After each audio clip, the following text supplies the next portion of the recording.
Folks, if you are familiar with this YouTube channel and with my rhetoric, you will all know that I am very fond of pointing out the origins of a very American fictional character. He lives as mild-mannered reporter Clark Kent, but he's actually born on another planet. He comes from humble Smallville, Kansas,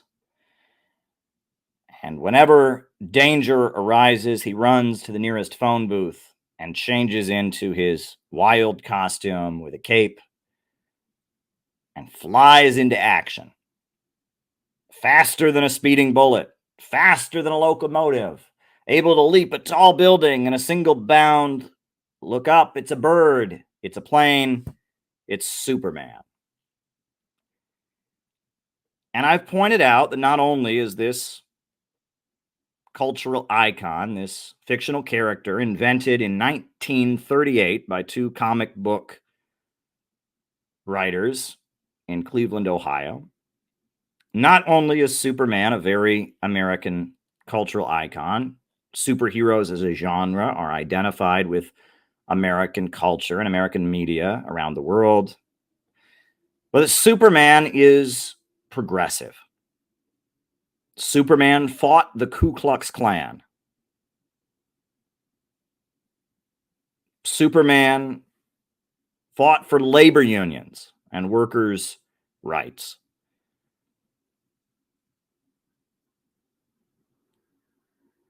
Lex Luthor, the villain, is a maniacally evil capitalist who's always scheming against the people.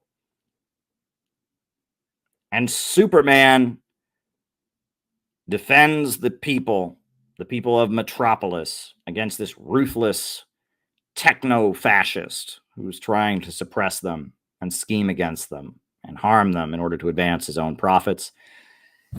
And while it may seem like a coincidence now in the year of 2024, it was no coincidence that in 1938, Superman took on the name Man of Steel, which you all know how one says the phrase Man of Steel in Russian. Stalin. Superman called himself Stalin. And the fact that he went around opposing racism, the fact that he fought against the Nazis, the fact that he fought for labor unions, the fact that he battled against a ruthless, maniacal, technocratic fascist, the fact that he fought against the Ku Klux Klan, all of that points to Superman being a progressive, being somebody who would have fit in pretty well with the Communist Party of the United States. But Superman doesn't fit exactly what we think of when we think of a communist. Superman doesn't like violence. Superman is humble and mild-mannered. He's from the wholesome Midwestern state of Kansas.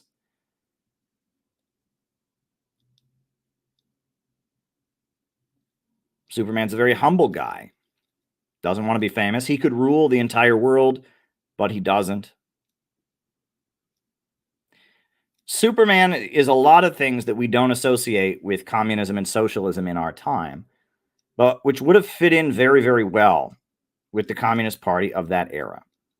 Folks, I want to show you two clips of film. I think I've shown both of these on this stream previously, but I'm going to show them both right now because there may be people who are watching this for the first time, and I want them to see this. This first one, this was an official speech by the Vice President of the United States, Henry Wallace. This was a World War II speech called The Century for the Common Man that was made into a short film that was shown to all the soldiers during World War II.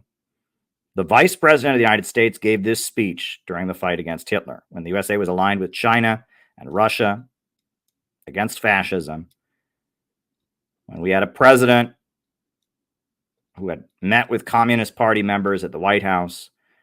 We had a vice president, Henry Wallace, who had once been a member of the Socialist Party, who had been the Secretary of Agriculture, and he gave this very powerful speech during World War II.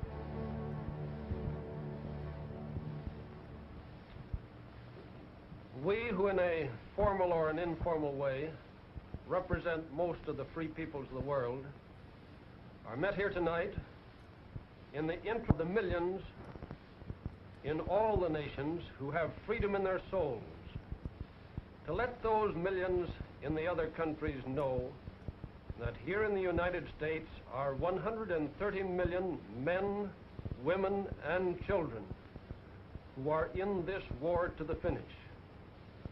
Our American people are utterly resolved to go on until they can strike the relentless blows that will assure a complete victory, and with it win a new day for the lovers of freedom everywhere on this earth. This is a fight between a slave world and a free world. Just as the United States in 1862 could not remain half slave and half free, so in 1942 the world must make its decision for a complete victory one way or the other. Down the years, the people of the United States have moved steadily forward in the practice of democracy. When the freedom-loving people march, when the farmers have an opportunity to buy land at reasonable prices and to sell the produce of their land through their own organizations, when the workers have the opportunity to form unions and bargain through them collectively, and when the children of all these opportunities are open to everyone, then the world moves straight ahead. But through the leaders of the Nazi Revolution, Satan now is trying to lead the common man of the world back into slavery and darkness. For the stark truth is that the violence preached by the Nazis is the devil's own religion of darkness.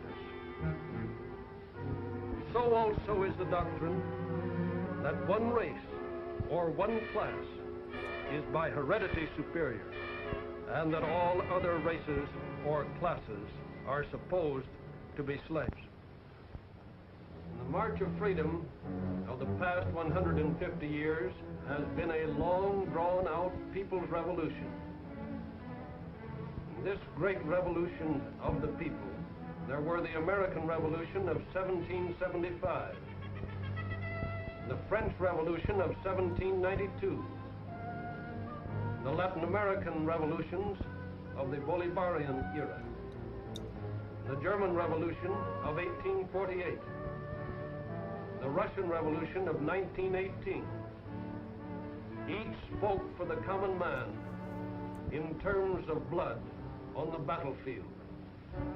Some went to excess, but the significant thing is that the people groped their way to the light. The people are on the march toward even fuller freedom than the most fortunate peoples of the earth have hitherto enjoyed. No Nazi counter-revolution will stop it. The common man will smoke the Hitler stooges out into the open in the United States, in Latin America, and in India. He will destroy their influence. No Lavals, no Mussolinis will be tolerated in a free world. The people, in their millennial and revolutionary march toward manifesting here on earth the dignity that is in every human soul, hold as their credo the four freedoms enunciated by President Roosevelt. We who live in the United States may think there is nothing very revolutionary about freedom of religion, freedom of expression, and freedom from the fear of secret police. But when we begin to think about the significance of freedom from want for the average man, then we know that the revolution of the past 150 years has not been completed, either here in the United States or in any other nation in the world. We know that this revolution cannot stop until freedom from want has been attained. And now, as we go forward toward realizing the four freedoms of this people's revolution, I would like to talk about four duties. It is my belief that every freedom, every right, every privilege has its price, its corresponding duty, without which it cannot be enjoyed. The four duties of the People's Revolution, as I see them today, are these. The duty to produce to the limit. The duty to transport as rapidly as possible to the field of battle. The duty to fight with all that is in us.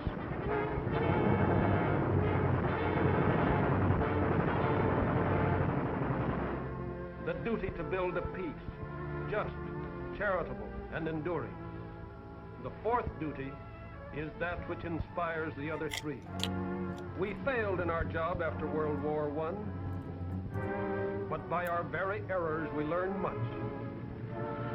And after this war, we shall be in position to utilize our knowledge in building a world which is economically, politically, and I hope spiritually sound. There must be neither military nor economic imperialism.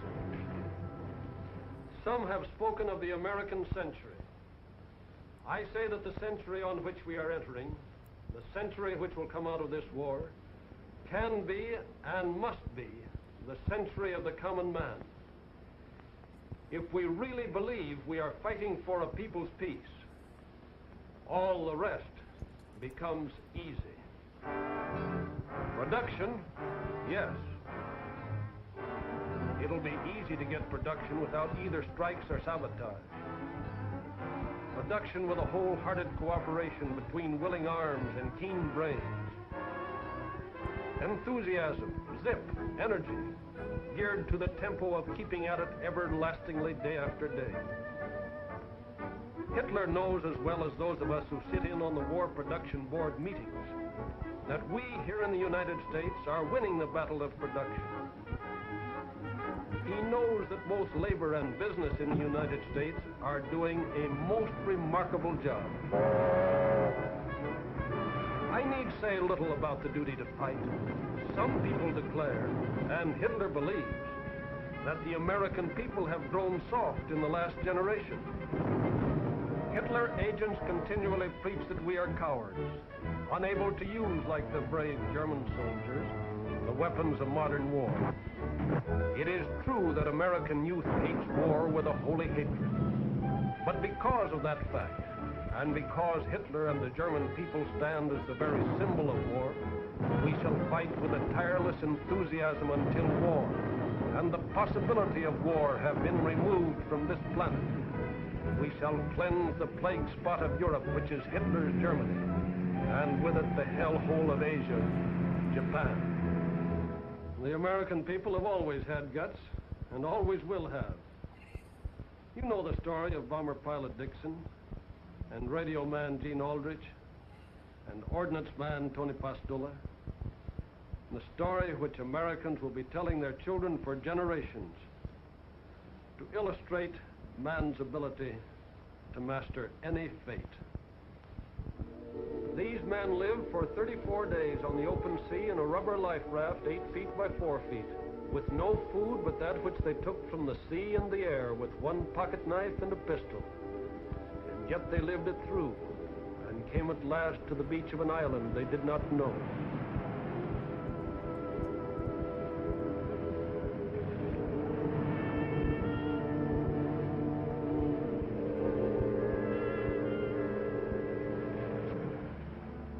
spite of their suffering and weakness, they stood like men, with no weapon left to protect themselves, and no shoes on their feet, and walked in military file, because they said, if there were Japs, we didn't want to be crawling. The American fighting men, and all the fighting men of the United Nations, will need to summon all their courage during the next few months. I am convinced that the year 1942 will be a time of supreme crisis for all of us. Hitler, like the prize fighter, who realizes he is on the verge of being knocked out, is gathering all his remaining forces for one last desperate blow.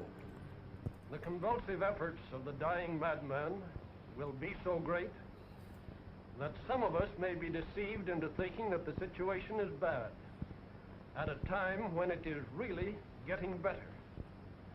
But in the case of most of us, the events of the next few months, disturbing though they may be, will only increase our will to bring about complete victory in this war of liberation.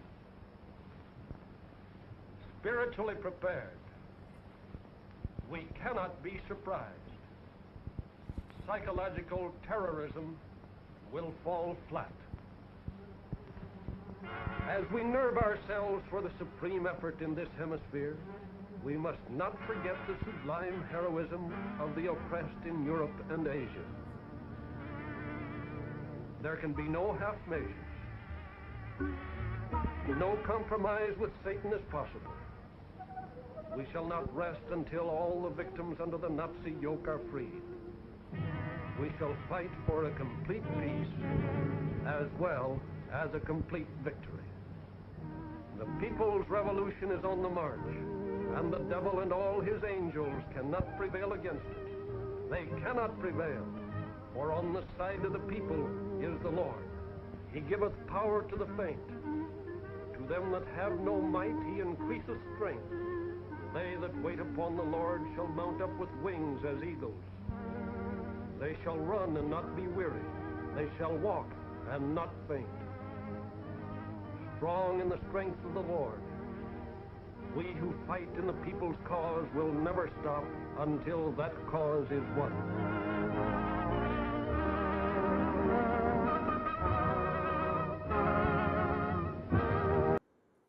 So that was a World War II speech from the Vice President of the United States. And in that speech, he called for the elimination of want in the world, freedom from want.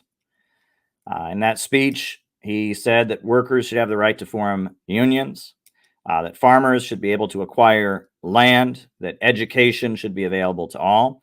And he hailed the American Revolution, the German Revolution, the French Revolution, the South American anti-colonial revolutions, and the Russian Revolution. He talked about a need to end both economic and militaristic imperialism and build a century for the common man. And that was the Vice President of the United States. And then this was the final State of the Union address from the President of the United States. This was the last State of the Union speech by Roosevelt. 2 years later, 1944, right before he died, his final State of the Union speech. In our day, certain economic proofs have become accepted as self-evident. A second Bill of Rights, under which a new basis of security and prosperity can be established for all, regardless of station or race or creed. Among these are the right to a useful and remunerative job, the right to earn enough to provide adequate food and clothing and recreation, the right of every farmer to raise and sell his products at a return which will give him and his family a decent living, the right of every businessman, large and small, to trade in an atmosphere of freedom, freedom from unfair competition and domination by monopolies at home or abroad, the right of every family to a decent home, the right to adequate medical care, and the opportunity to achieve and enjoy good health, the right to adequate protection from the economic fears of old age, sickness, accident, and unemployment, the right to a good education. All of these rights spell security. And after this war is won, we must be prepared to move forward in the implementation of these rights to new goals of human happiness and well-being. For unless there is security here at home, there cannot be lasting peace in the world.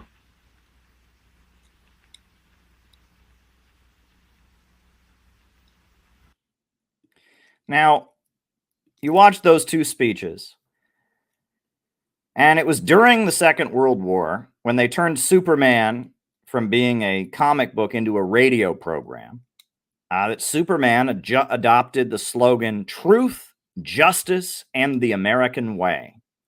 And that's what Superman fought for. He fought against the Ku Klux Klan on the radio show. He fought against the Nazis. He fought against Lex Luthor, the evil, wealthy technocrat fascist. And he fought for truth, justice, and the American way. And he was the man of steel. And if you can understand that Superman was a communist, he wasn't that far. He would have fit in very, very well in the Communist Party of the time. You can understand a lot. And I'm going to help you understand a lot tonight. Sorry. Hold on. Just trying to put some slides in for you. I want to show you a picture. This is a picture from the Communist Party of the United States National Convention in 1939 in Madison Square Garden.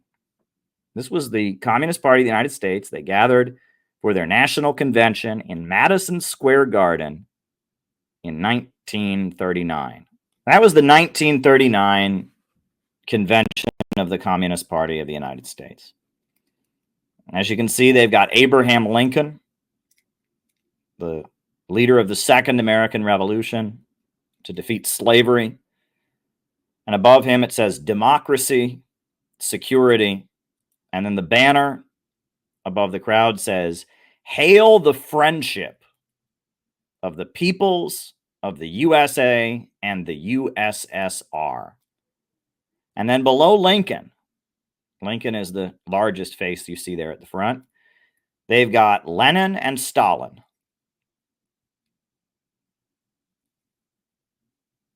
Security and democracy. Hail the friendship of the peoples of the USA and the USSR.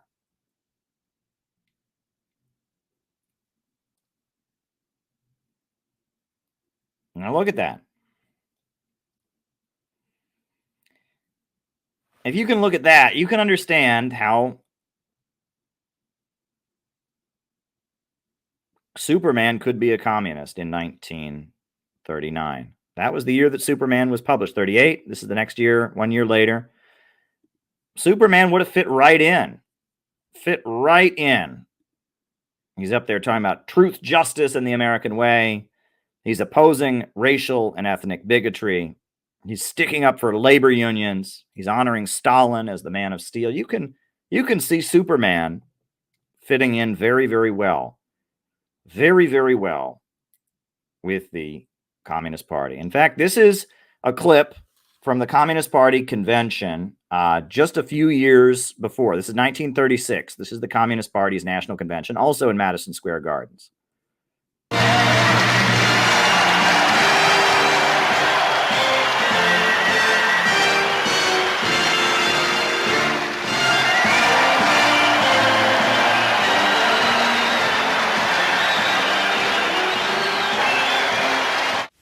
Events and issues are beginning to stand out so that they can be seen by the masses.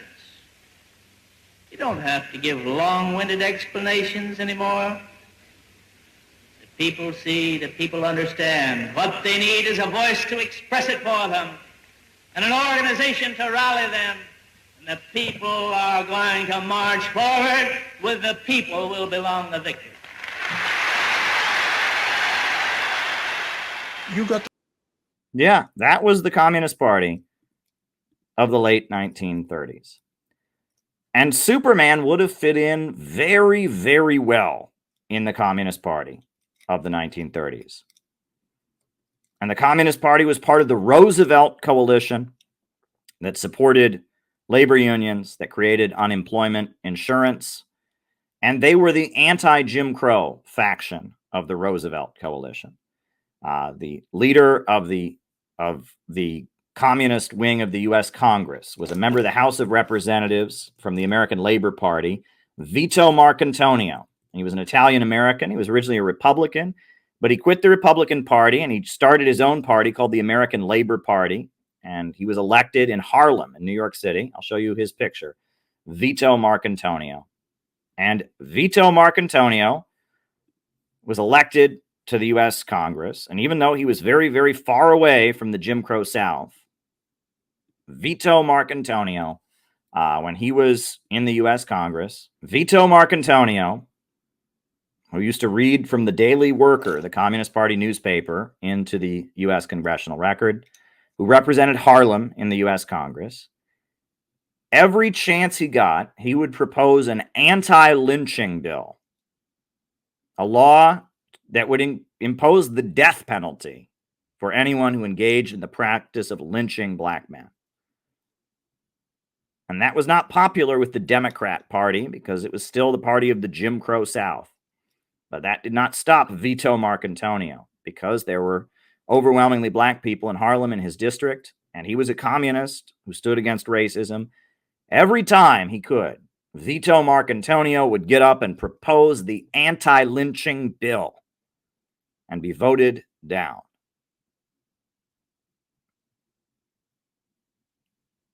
Every time. And the Communist Party was part of the Roosevelt coalition. And they wanted friendship with the Soviet Union. They wanted friendship with China. They wanted to oppose Wall Street, to oppose fascism, to oppose racism, to support labor unions. And in the final years of his life, Roosevelt proposed that economic Bill of Rights, the right to a job, universal employment, the right to decent wages, the right to health care, the right to an education. An economic Bill of Rights was proposed by Franklin Delano Roosevelt.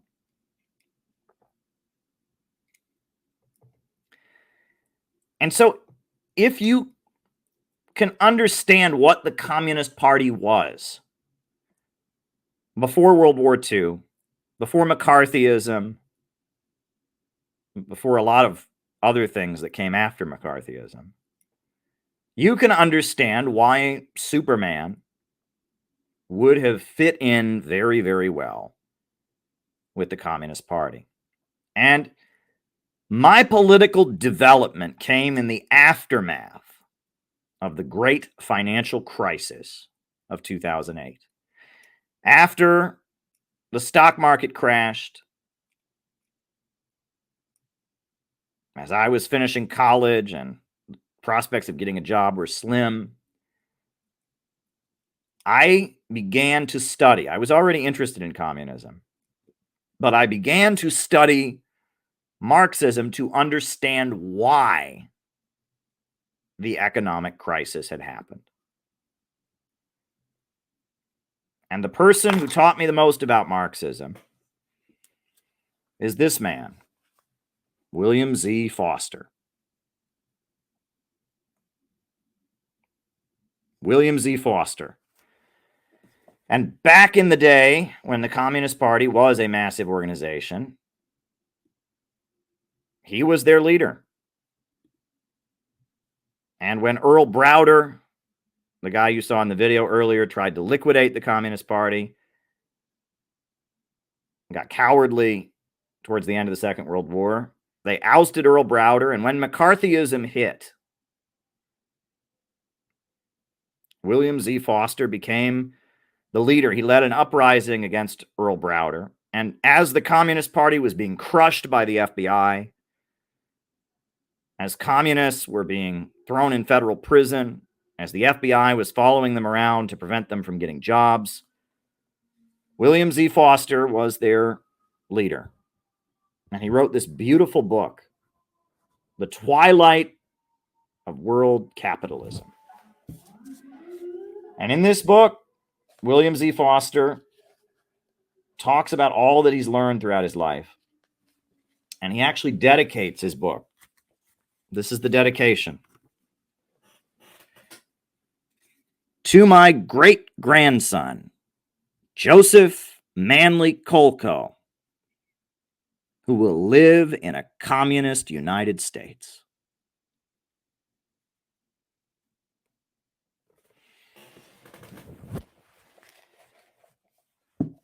And this book, you can get the PDF of it very easily online on archive.org. This book speaks of a kind of communism that people just don't understand. The phrase socialism with American characteristics comes from this book. He says socialism in America will no doubt have some American characteristics.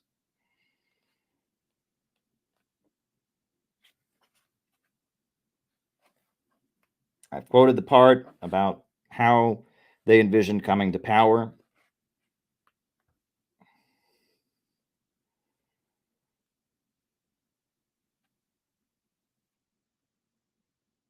And in this text, William Z. Foster proposes the creation of an anti-monopoly coalition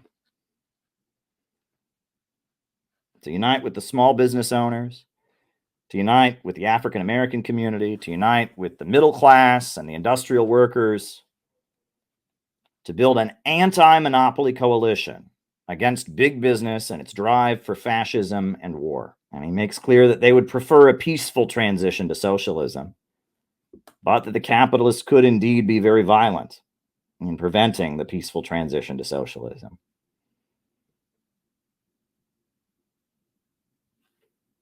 He talks about the election of an anti-war, anti-monopoly coalition government in America. He says, a people's government would be forced to proceed to directly curb and undermine the power of the big monopolies by adopting far-reaching policies of nationalization of banks and major industries, breaking up of big land holdings, and the beginning of a planned economy, the elimination of reactionary control of the army, schools, and industry, as well as various other industries to weaken monopoly and strengthen the working class as a leading progressive force in the nation. American socialism, beyond question, will have its own specific forms and methods. But basically, it will be the same socialism in other countries, with big monopoly capital defeated and the industries and natural resources in the hands of the people. Production for general use instead of profit, and the working class as the leader of the whole people. Only in this way will this country and the world finally be freed from the dangers of poverty, economic chaos, fascist slavery, and murderous war. And I studied the work of William Z. Foster. And I studied the Communist Party. And I looked at the financial crisis that had happened, that had destroyed the U.S. economy. And I came to understand it was a crisis brought on by overproduction. The fact that it was cheaper than ever to produce goods. They needed fewer and fewer workers at the assembly line. And as a result, Americans were poorer than ever. And that our living standard in America had been going down since the 1980s. Our wages had been going down, and the rate of household debt had been rising. And we, the American people, had been getting poorer and poorer and poorer. And as a result, we couldn't afford to buy things the way we used to. So throughout the 90s, Alan Greenspan at the Federal Reserve had legalized all kinds of lending practices that had previously been illegal. All kinds of credit card rip-off schemes, all kinds of mortgage and housing lending schemes. And he did it to keep us spending money. To keep us spending money that we didn't have. But after a while, it only went so far, and the housing bubble burst. And in 2008, the U.S. economy crashed, and American families throughout the country lost their homes and had their homes foreclosed by the big banks. People were homeless across America. People spent their Christmas living in tents. In Nevada, there was a tent city set up. In Las Vegas, a tent city. People spent their Christmas in tents. People were homeless because there were too many houses, because the American working class could not afford to keep buying houses. People were homeless because there were too many houses. And for the same reason, the U.S. government buries cheese. It purchases huge amounts of cheese and buries it in a cave in Missouri. And that's to keep the price of dairy high. And people in America are hungry right now because there's too much food. This is the capitalist system. And what is needed is for society as a whole to come together and take control of the banks, factories, and industries and have a rationally planned economy to defeat the power of the big monopolies. The big monopolies that spread their tentacles all over the world are the imperialists, and it is our duty to build a movement to defeat the imperialists. And we seek to defeat the imperialists so that we can raise living standards, so that we can have more schools and houses and education. And the people around the world that are fighting against imperialism are on our side. The people of the Soviet Union and modern Russia, the people of China, the people of Venezuela and Iran and Cuba, all these countries are fighting against the big monopolies that dominate the global economy and also dominate the United States. And the fate of the American worker and the American people is in an alliance with the people of the world against the imperialists. And that ultimately we seek to build an anti-monopoly coalition and defeat the power of the big monopolies and reorganize U.S. society in a rational way so that growth can continue and poverty is eliminated. That was the message that I understood. And one person who helped me to understand that message, who I'm going to talk a lot about tonight, he's probably watching from the grave, and he may not like a lot of what I have to say tonight, and I don't really care. I'm just going to tell it like it is. Was the author of this book. I read this book cover to cover, and I loved it. It's a great book. Low-wage capitalism.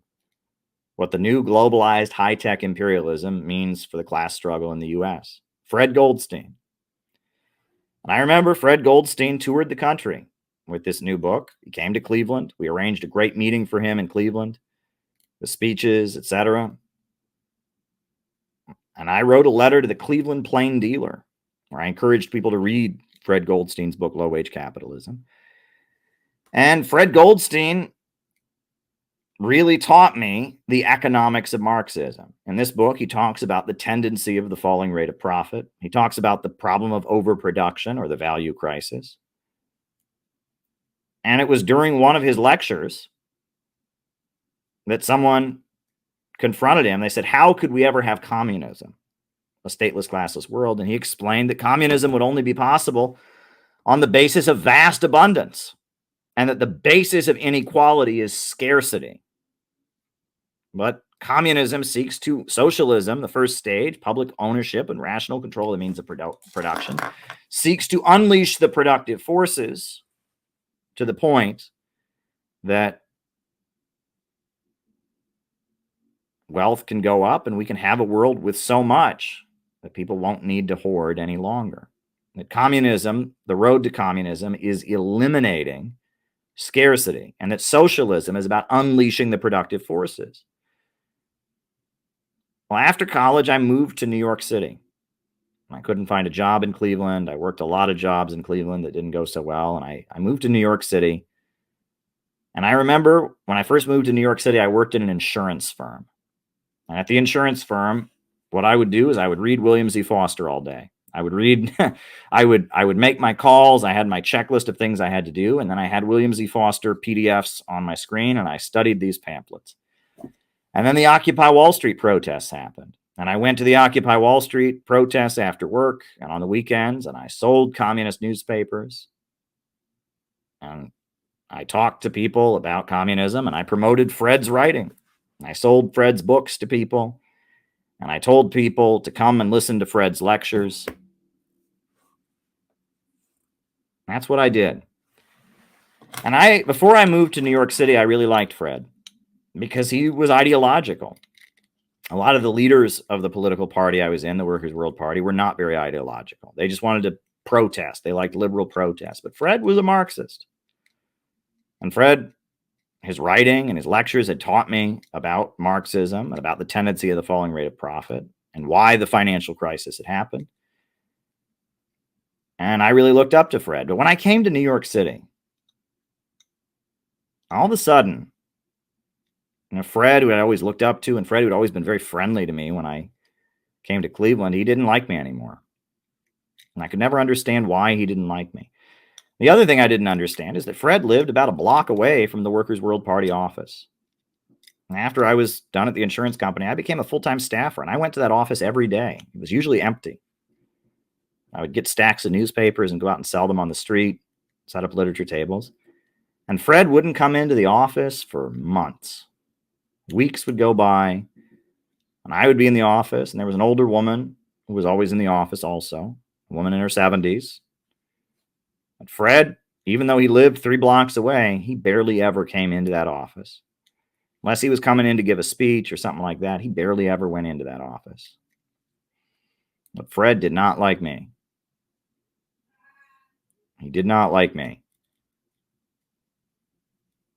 And I did something that I later found out made Fred very angry. Which is, what year was it, right? There was a movie that came out called Superman, Man of Steel. Yeah, 2013, the movie Superman, Man of Steel came out. And at the time, there was a website, so we had what we called the youth fraction of the party, right? So it was not a faction, and it was not a caucus, but the idea was that, in communist parties, they would have fractions based on people who did work in a particular area. You'd have the steel fraction for people working in the steel industry. You would have the labor fraction for people working in labor unions, right? You would, and so we had the youth fraction. And at the time, we had the youth fraction website. And so I wrote an article basically saying what I said to you all at the beginning about how Superman would have fit in very well in the Communist Party of the 1930s and 40s. And then I criticized the movie Superman, Man of Steel because I felt that it downplayed that. I felt that Superman, Man of Steel was almost like Ayn Randian. It was almost downplaying the populist aspects of Superman. And I later found out that that article made Fred angrier than anything. And that he later called up people, and based on the fact, part of the reason that they took down the Youth Fraction website was because I had written this article. He was just so angry that I had written this article about how Superman would have fit in the popular front of the Communist Party. He was just so livid. The article just got under his skin and made him so angry. And that he ultimately got the Youth Fraction website taken down. But guess he was a Batman guy. That's good. That's good. That's funny. But then later, I became aware of somebody else. And I'll put his picture in here, right? I became aware of somebody else. So I'll put his picture here. This was a leader of the Weather Underground. The Weather Underground was a left adventurist terrorist organization in the United States during the late 60s and up into the 1970s. And they engaged in left adventurist violence and terrorism. They were called the Weather Underground organization. And one of the leaders of the Weather Underground organization was a guy named Jeff Jones. Yeah, Jeff Jones. Here we go. I'll put up the image of Jeff Jones. Here's Bernadine Dorn and Jeff Jones. And Jeff Jones, that's Bernadine Dorn, who's married to Bill Ayers. And that's Jeff Jones, who was a leader of the Weather Underground. And Jeff Jones apparently said in a speech that he gave to the Weather Underground at their National War Council in Flint, Michigan in 1969, he said, "We want to appeal to the part of every kid that sympathizes with Lex Luthor and hates Superman."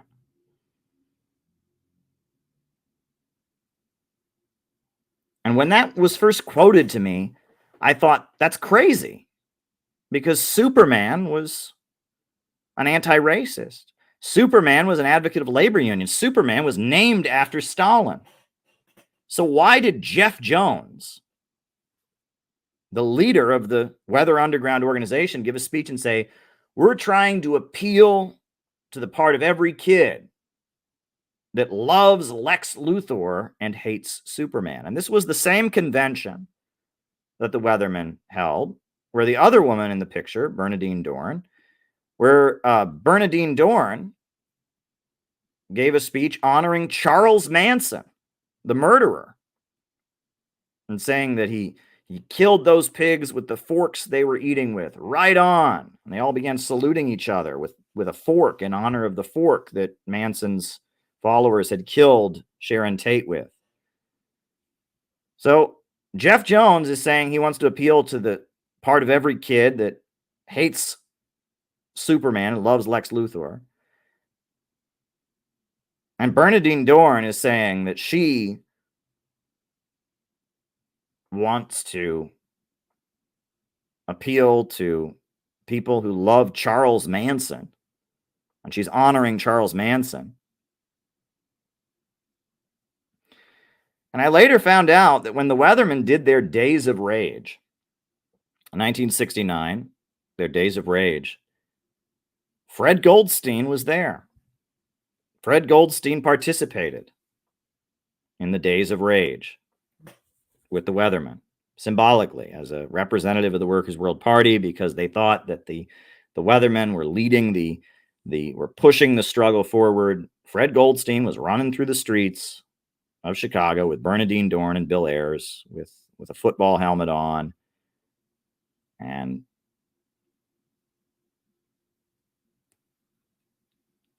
And years later,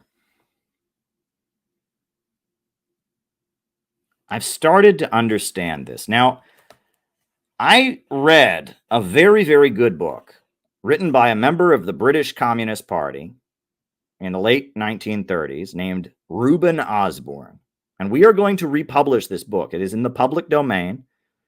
And it's called Freud and Marx, A Dialectical Study. And then I just got my hands on the second book available by Reuben Osborne, which is even better. And it's called The Psychology of Reaction by Reuben Osborne. And this guy was a Freudian psychoanalyst who was a member of the British Communist Party during the 1930s. And he wrote 2 books explaining how his psychoanalytic knowledge and his understanding that he developed as a Freudian psychoanalyst could help the communist movement. And I must say, I appreciate Reuben Osborne's books. The first one that we're about to republish, Freud and Marx, A Dialectical Study, because it is the most clear explanation of the Freudian understanding of psychology that I've ever heard. It explains what the concept of the subconscious is. It explains the interpretation of dreams. It explains transference. It explains projection, the Oedipus complex, you name it. It's all in there, the stages of development. And at the very end of the book,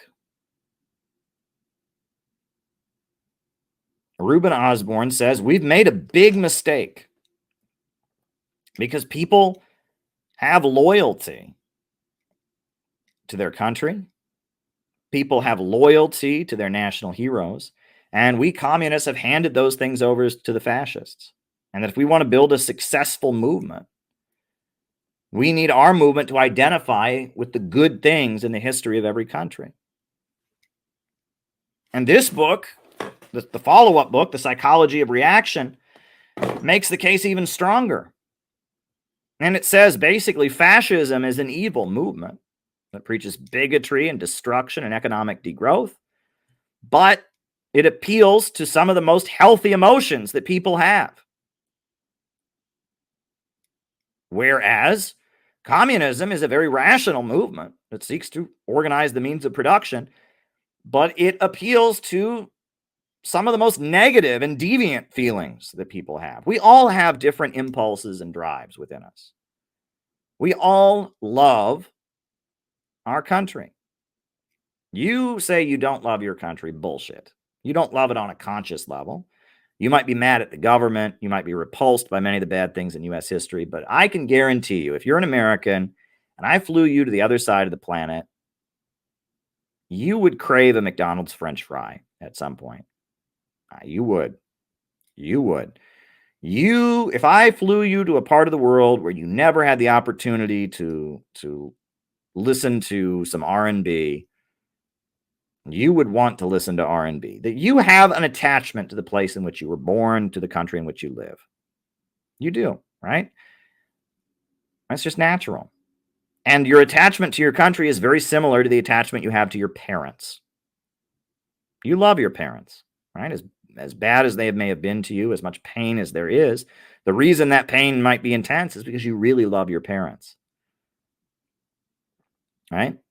And the identification of one's country with one's parents is very blatant. That's why they call Germany the fatherland. That's why they call it Mother Russia. You identify with your country in the same way you identify with your parents. You might be estranged from your parents, but your parents are part of you. They're part of your identity. Part of how you see yourself relates to your parents. And that's why even if you're estranged from your parents, even if your relationship, when your parent dies, the parent who raised you dies, it is a devastating thing because they are part of you. Your soul, your identity is tied up with your parents, just like your soul and your identity is tied up with the country that you live in. Loving the country that you live in, not being a chauvinist and thinking that your country is better than other countries, not going around wanting to put down other people's countries, but just identifying with your country is just as normal and healthy as identifying with your parents. If you were raised by two adults, and they were the parental figures in your life, you are a product of them, and you are going to identify with them as you go through life. And if you grew up in Australia, like our great friend David Fox, you will identify with Australia. Australia is a part of you. Even if you're angry at the government of Australia, even if you're disgusted by the history, Australia is part of you.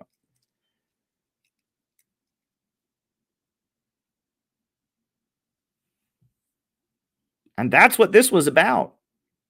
This was an understanding that Americans were brought up to look up to Abraham Lincoln as a great hero who fought against slavery, who held the country together.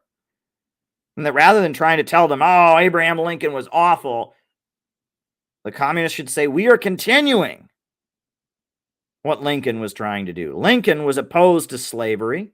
We're opposed to wage slavery and exploitation. Lincoln believed in labor unions. We're fighting for the labor unions of workers.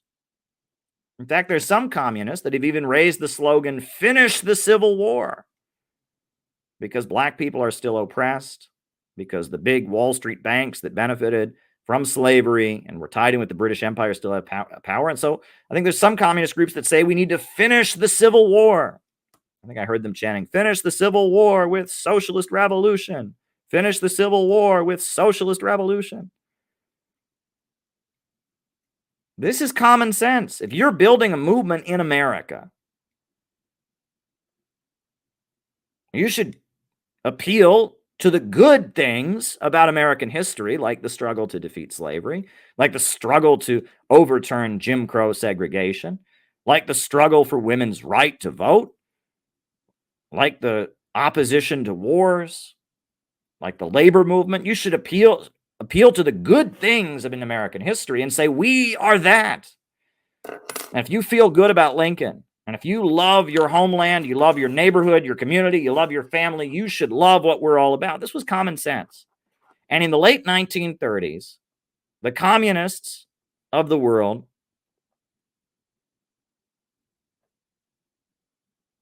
in the late 1930s came to an awakening. We have got to stop appealing to the worst in people. Why? Because, as I mentioned, you have a natural love. Whether you admit it or not, you do have affection for the country in which you live, just like you have affection for your parents.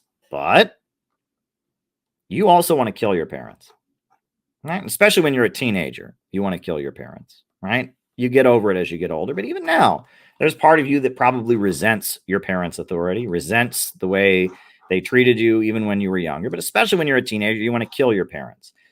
Part of us wants to kill our parents, and part of us loves our parents, right? But let me ask you, which is healthier, your desire and love for your parents or your desire to kill your parents? Think about it. Which emotion, which feeling is healthier? Which emotion are people going to be proud of and embrace? Which emotion are people going to suppress?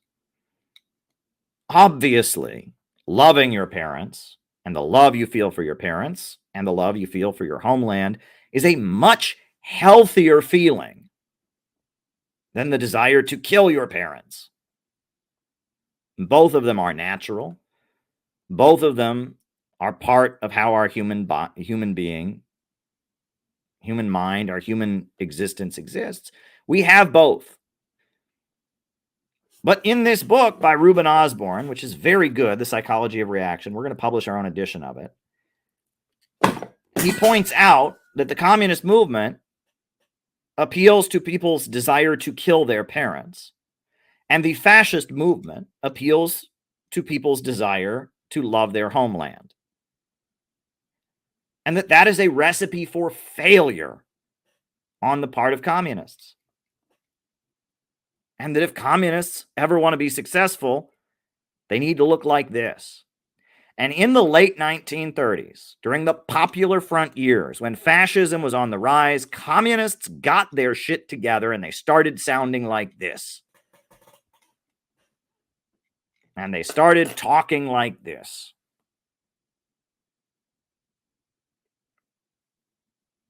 Right? The way William Z. Foster talks in here, the way this convention looks, the way Roosevelt talked, the way Henry Wallace spoke, that became the way communists spoke. Communism comes out of the French Revolution. The movement that gave birth to communism is called the left. And during the French Revolution, they overthrew the king, and the people that were still loyal to the king, they formed a national assembly. They sat on the right, and the people that were more in love with the French Revolution sat on the left. And the French Revolution had been an explosion of rage and anger and an explosion of sexual release, because feudalism is a very repressive society where, peasants aren't even allowed to look their landowners in the face. They have to look down. Feudalism is a society where, peasants have no rights whatsoever. They're not allowed to question anything the Catholic Church says. They can be burned at the stake. And it's also a very sexually restrictive society where people are, told they can only have sex under certain circumstances. If you have sex outside of marriage, you can be hanged, you can be flogged. Feudalism is a society where people are constantly holding in their sexual desires and constantly holding in their anger and enduring humiliation and degradation at the hands of their natural superiors. And so when the capitalist class came along to overthrow feudalism, the way they did it is they went to people and they said, let it out. Unleash your rage. You're mad at the landlord who's oppressing you, let it out. We'll chop his head off. We'll publicly behead him in a guillotine. And sexual release was a very big part, very, very, very big part of the French Revolution as well. The Marquis de Sade was the main propagandist of the French Revolution, the pornographic writer, the rapist, who had sexually assaulted women, cut up women, was in a mental hospital. He was one of the main people stirring up the French Revolution. And he argued that if they really wanted to keep the revolution going, they needed to have theaters where naked women could be on display so that people could look at their bodies and become sexually aroused and go and become more revolutionary. The French Revolution was an unleashing of rage and an unleashing of sexual impulses. It was a rebellion against the Catholic Church. It was a rebellion against the nobility. It was a rebellion against sexual restraint. It was the unleashing of impulses. Communism very much came out of that movement. It was people that were not satisfied with the results of the French Revolution who said, look, we don't have a just society. Yes, we have freedom. We have freedom of speech. We have freedom of assembly. But there's still rich and poor. People are still being oppressed. And they were looking for answers. And Marx was a left Hegelian, follower of the philosopher Hegel, who believed in historical progress. And he studied in Paris with people who'd been part of the French Revolution. In 1848, there were uprisings all across Europe called the Spring of Nations.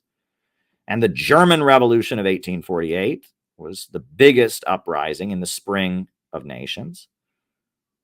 And the German Revolution of 1848, the Communist League or the Communist Party was a faction. And the Communist Manifesto was composed as part of that uprising. Communists, revolutionaries, the left, they waved the red flag. Why? The red is the color of passion. When you're angry, your face gets red. When you're sexually aroused, red, right? When they want to make a bull really mad at a bullfight, what flag do they wave in its face? Red. Red is the color of passion and rage and anger and sexual release. And communism as a movement was very much a movement that attached itself to the left, which was the wing of capitalist politics that came out of the French Revolution, that was about tearing down traditional institutions, tearing down patriarchy, tearing down traditional social hierarchies, questioning social norms, and unleashing libido.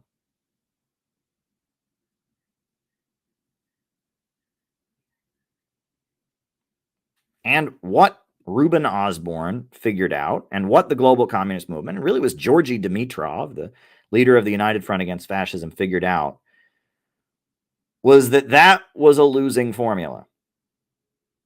And that fascists were gaining ground.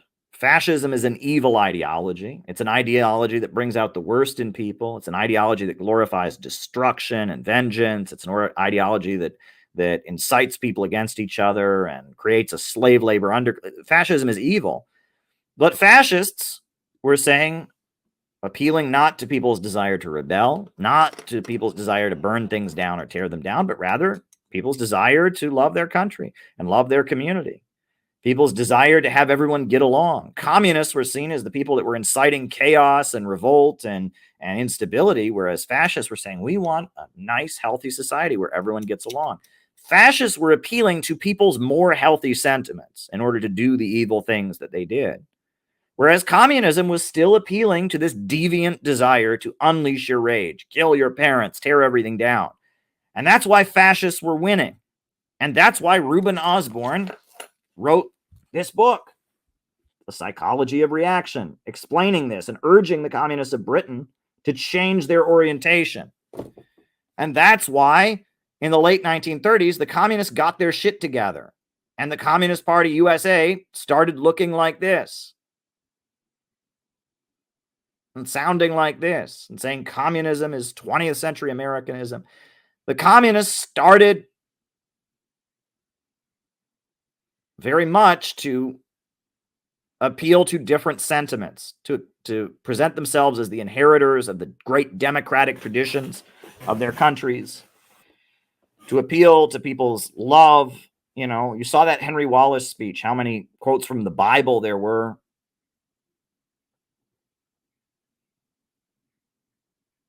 And this book quotes R. Palm Dutt.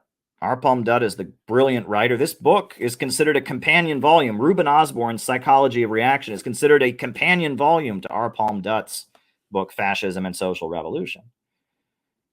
R. Palm Dutt's book focuses on the economics of fascism. Fascism as a mechanism for saving capitalism from a long-term crisis by utilizing forced degrowth, trying to grind back the wheels of the history.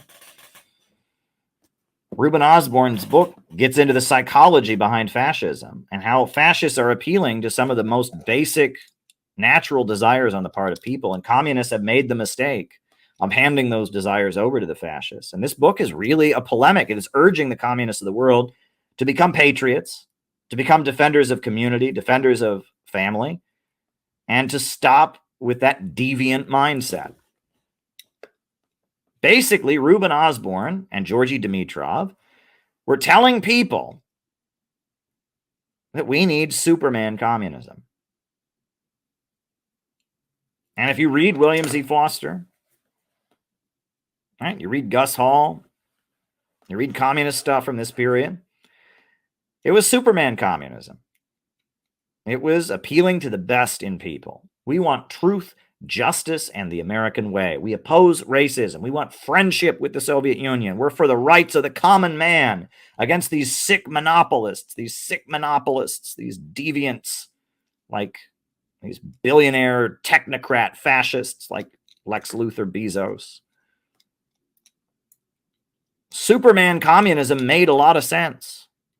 And that was a winning formula. And when communism had a mass appeal, and when communism in America was part of the Roosevelt coalition, and when Stalin, a brilliant mass organizer, was the leader of the global communist movement in the Soviet Union, it sounded like Superman communism. But what happened? What happened? Well, a couple different things happened. Number one, McCarthyism happened. And the USA had a booming economy during the 1950s, and the FBI crushed the Communist Party. And the Communist Party of the United States got weakened.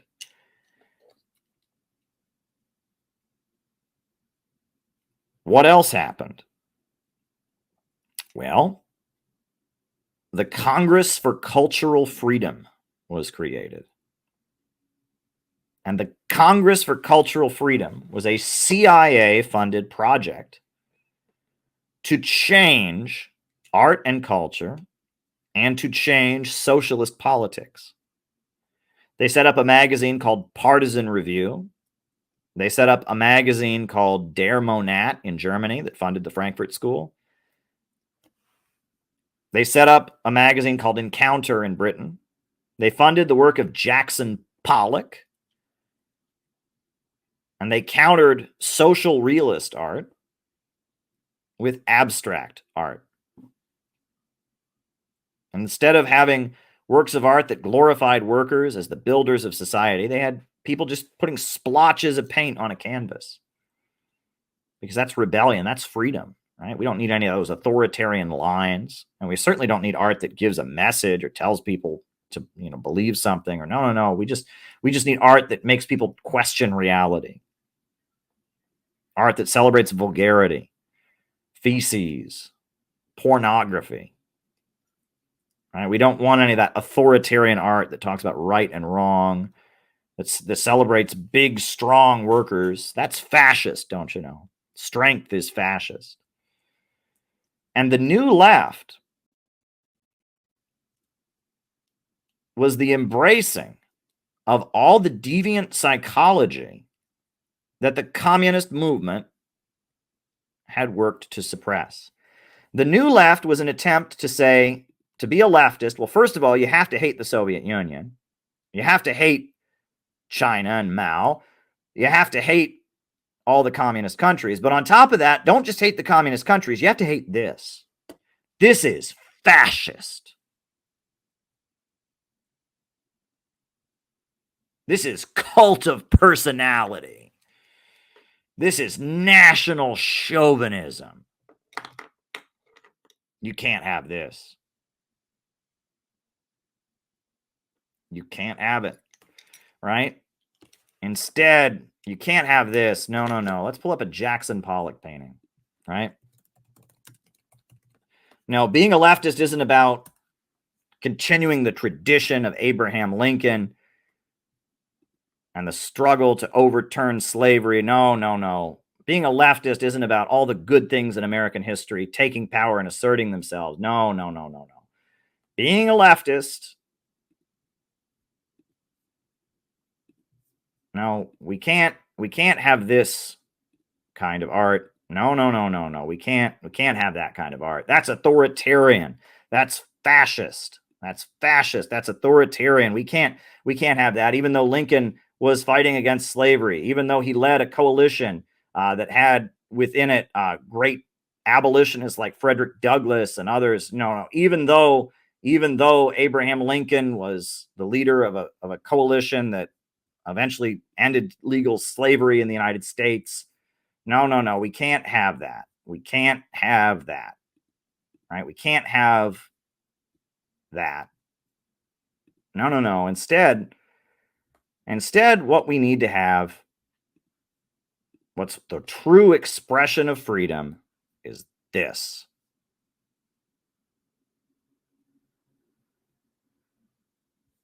This is freedom. Look at that. That's what it means to be free. No message, no shapes, just a bunch of splotches everywhere. That's freedom right there. Why? Because you're letting it all out. You just want to throw paint on a canvas and have a tantrum. You just throw your paint on a canvas, right? Just like a baby with diarrhea, just shits everywhere. No one's holding it in, right? You can just let all your rage out and just throw the paint everywhere. You can just let all your sexual impulses everywhere.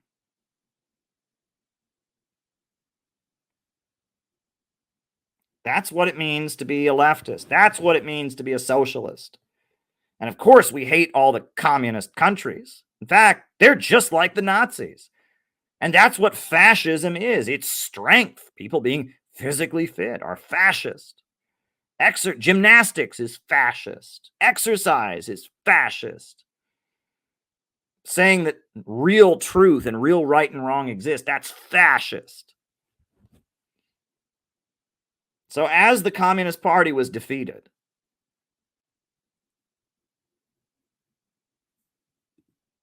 I agree. We got a movement that rejected the economics of the Communist Party, that didn't call for public ownership of the means of production, didn't call for the working class to rise up and seize the means of production, but instead was just an expression of libidinal release, was just the libidinal release, the impulse release, and was just appealing to the very deviant things, the deviant appeal that the communists worked so hard to not have. But that brings me back to good old Fred Goldstein. And wherever he is, Fred, I have forgiven you for this. I've forgiven you, and I talk about you more than anybody. Fred, you're watching in another dimension, in the afterlife. Fred, I'm keeping you alive. I'm the only person who talks about you nowadays. You know that? I wave your books around on my streams. More of your books have probably sold because I talk about them on this stream than ever before. Fred, I am your best friend in the living world right now, right? And you taught me a lot that I know, but I'm going to be real, Fred, about some of your faults. When I first moved to New York City, Fred, I told you he didn't like me. So one day, Fred invited me over to his apartment. And Fred asked me what Marxist books I was reading. And I told him that I was reading Trotsky's Writings in Exile, that I had volumes. I still have them. I was reading Trotsky's Writings in Exile.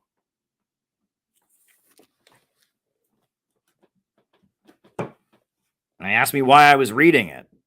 And I said, because our party, the Workers' World Party, we are a Trotskyist party. We come out of the history of Trotskyism.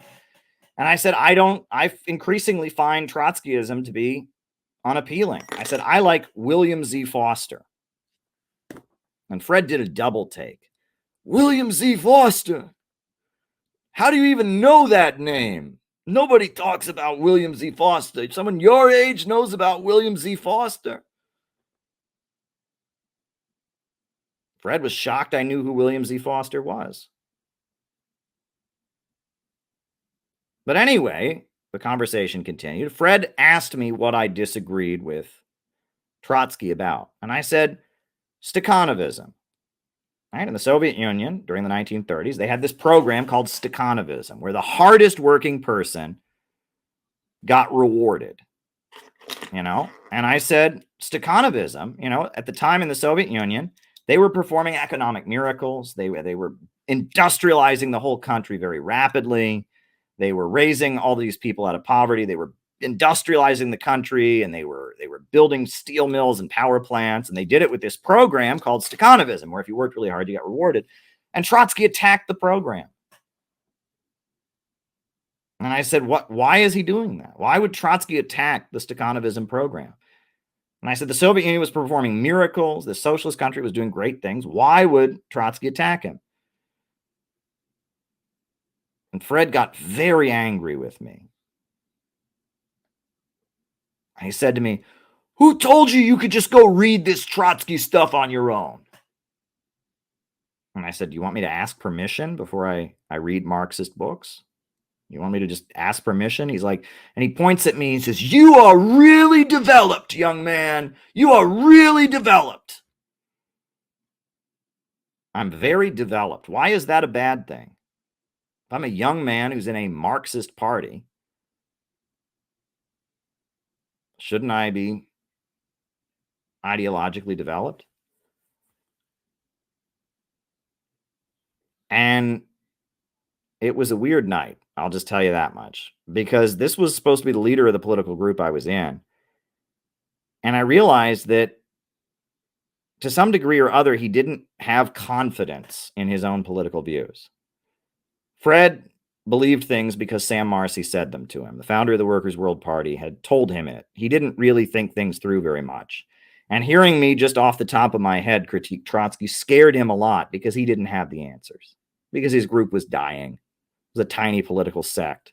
And even though he did understand why the financial crisis had happened, and even though he did have a basic understanding of Marxism, tactically, what had gone on in the Soviet Union, why the Soviet Union had fallen, what was going on with socialism in the world today, he was lost.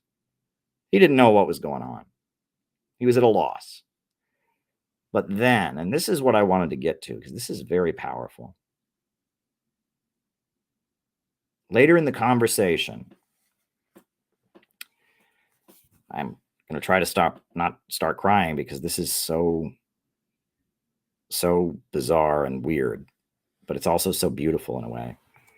Fred told me about how he met this man.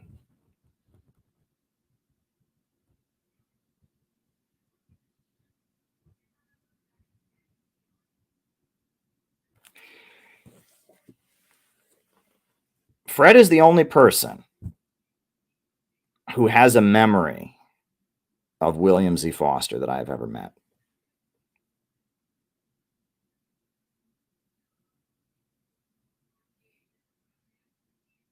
I've met many people. There were older communists that I met who were probably in the same place that Foster was at one point.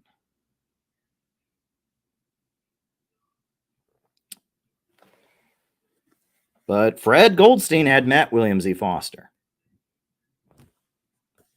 And that night, when I was sitting in his apartment, hearing him scream at me, who told you could just read Trotsky on your own? He told me about how he met William Z. Foster.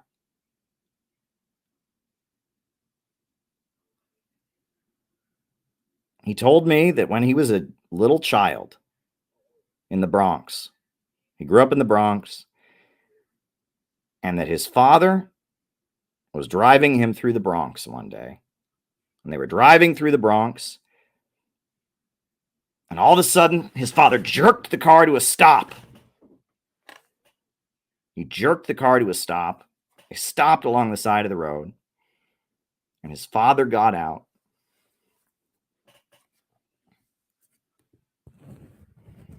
Because this man was walking by.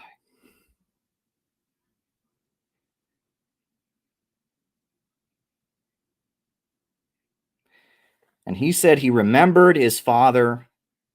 There was this old man just walking down the street all by himself. And his father jerked the car to a stop and got out and practically bowed before this man.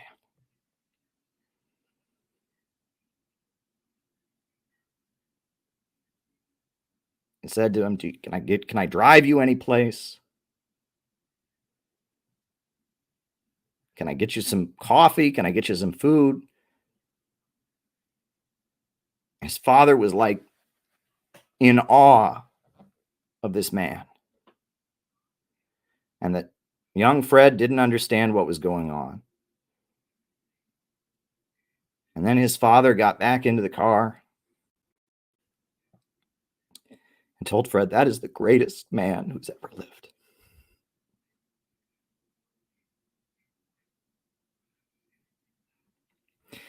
And that this was the 1950s that Fred was remembering.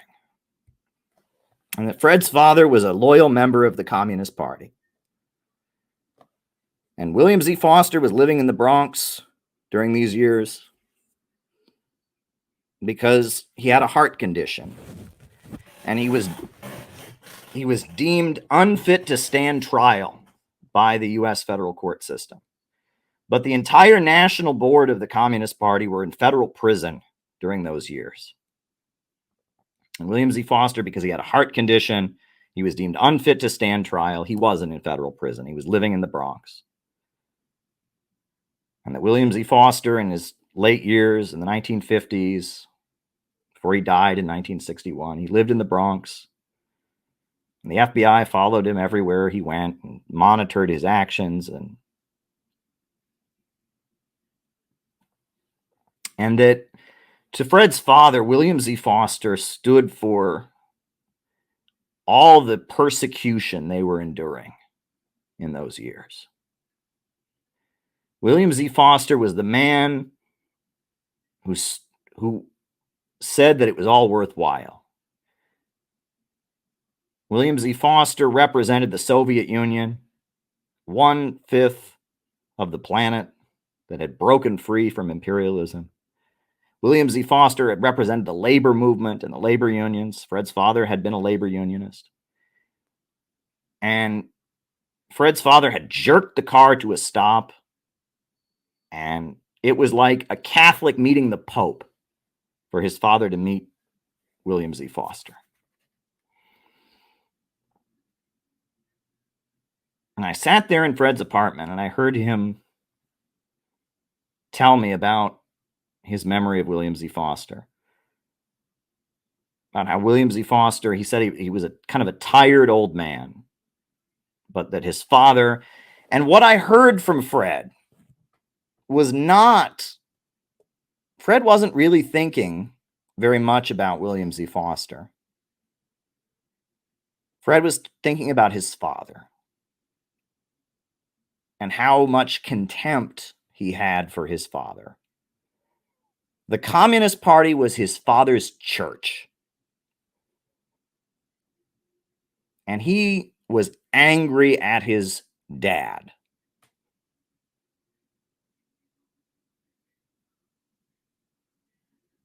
And he thought his dad was foolish for bowing before this old man in the Bronx. And he thought, oh, yeah, my dad, William Z. Foster, he was just this, oh, yeah, I mean, my dad, he jerked the car to a stop.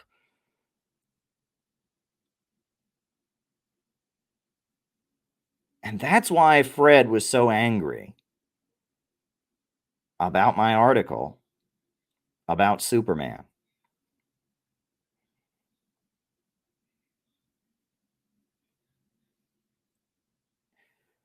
Because there is something so much bigger than capitalism versus communism going on in the world right now.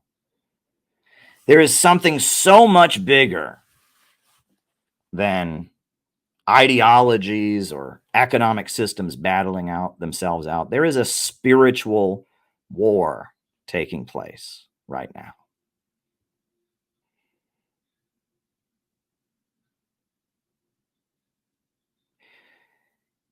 And what Reuben Osborne was writing about in his Psychology of Reaction, which I do recommend you read, and go and read Freud and Marx, and go and read Reuben Osborne in Psychology of Reaction.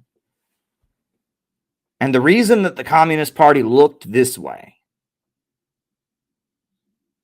is because in the lead up to World War II, the communists were getting themselves on the right side. There was a war going on in the world. And there was one faction that wanted to destroy. You heard Henry Wallace speaking on there about how Nazism is the devil's own religion of darkness, a plan to march humanity backward into slavery. Henry Wallace was exactly right. And what did Henry Wallace say that the American people were fighting for? A century for the common man. Giving people access to health care and education and jobs and economic opportunity. A century for the common man. Freedom from want. The battle in the Second World War was between the Soviet Union, that had lifted millions of people up from poverty and was building itself up with 5-year economic plans, that was aligned with the United States, where the response to the Great Depression had been Roosevelt becoming a Bonapartist and aligning with the labor unions and building Key West Highway and building post offices and funding scientific research and building beautiful murals in the post offices of the country and building LaGuardia Airport and constructing. And there was a spiritual war going on in the world between the forces that said the way to respond to the Great Depression is to grind back the wheels of history, start breeding people like animals, reduce the population, grind people into poverty, create artificial scarcity, reassert hierarchies and say that some are just naturally superior to others, create a slave labor underclass and prepare for universal war. That's what Hitler was fighting for. And Stalin, the man of steel, and Roosevelt and Henry Wallace talking about freedom from want, they were fighting for something different. And there was a spiritual war taking place in the world. And the communists were on the right side of that spiritual war. And they realized it. During the Second World War, Stalin brought back the Russian Orthodox Church. No leader in the history of Russia has built more Russian Orthodox churches than Stalin. And during that war, humanity was faced with the question of growth or degrowth. Growth or degrowth, progress or reaction. And the communists and Roosevelt were on the right side. And Hitler and Trotsky were on the wrong side.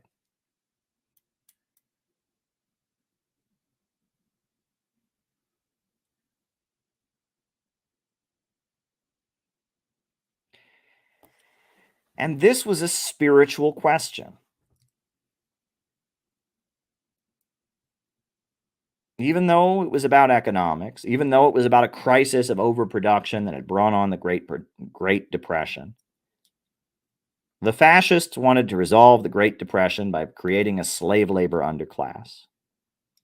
And the communists wanted to resolve the Great Depression by having society take control of the banks, factories, and industries and rationally organize society so that growth would no longer be restrained.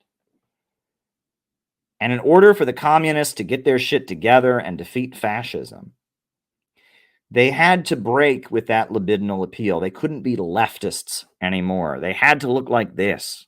They had to start appealing to the best in people. They sounded politically and spiritually, aesthetically different. They were celebrating order, not chaos.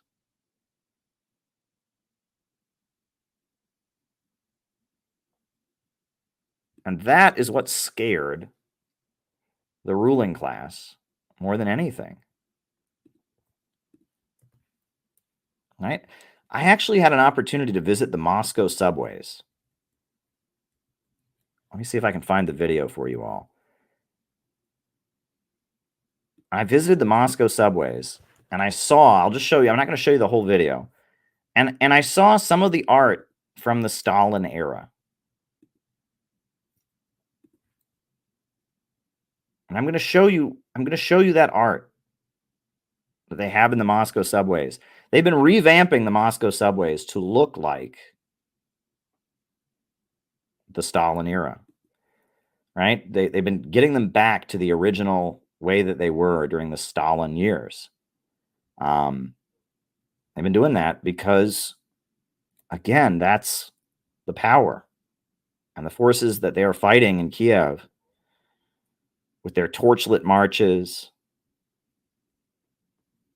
the tear down World War II memorials. Those forces are the same forces that they were fighting in World War II. And they brag about it. They honor Stepan Bandera, a literal Nazi collaborator. They're very open about it. And there's something deeper happening in the world today. I understand it on an economic level. I understand it on a political level. But we can talk about it on a spiritual level as well. And we should talk about it on a spiritual level as well, because it is very, very deep. Let me find this video for you.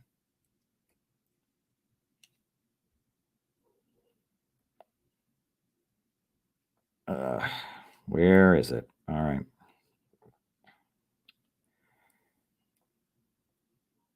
Here we go. Here we go. All right. Let's see if I can.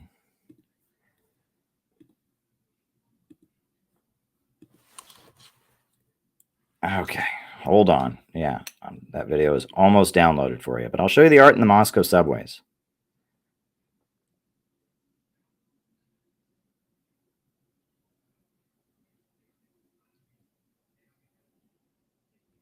All right.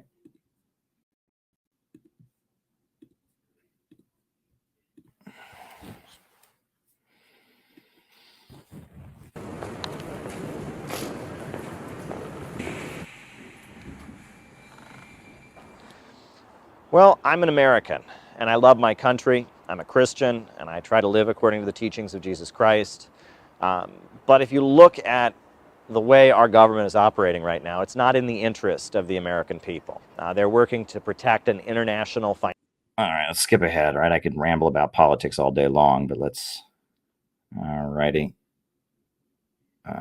Oh yeah, here we go. This is the subway. This beautiful mural, this painting that they've got behind me here in the subway system. This is just the normal subway system that people take on their way to work, on their way home from school, to, you know, to get through the city.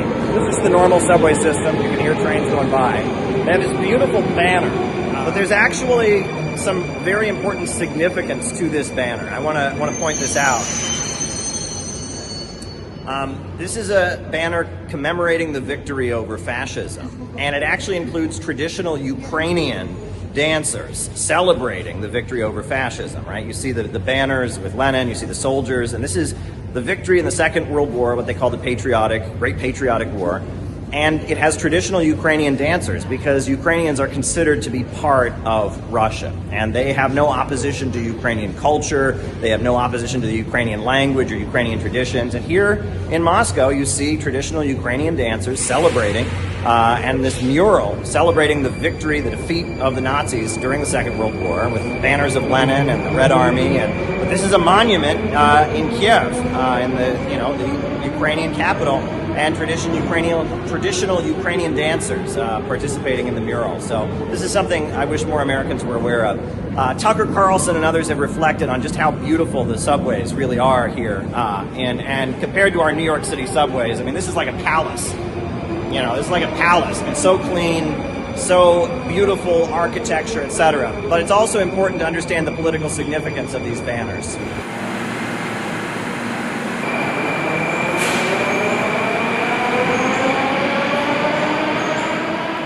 So all around me here in the Moscow subways, you see these statues of working people, right? Of soldiers, of construction workers, all around me, right? And that's one of the beautiful things about social realism or socialist realism, is it makes ordinary people into heroes, right? This is a sailor over here, right? This is a guy with a disc in his hand, and he's a machinist, right? And it makes ordinary people who do the work of the world, it makes them into heroes, and it kind of beautifies and celebrates just kind of the glory of ordinary people. I'll show you another one here.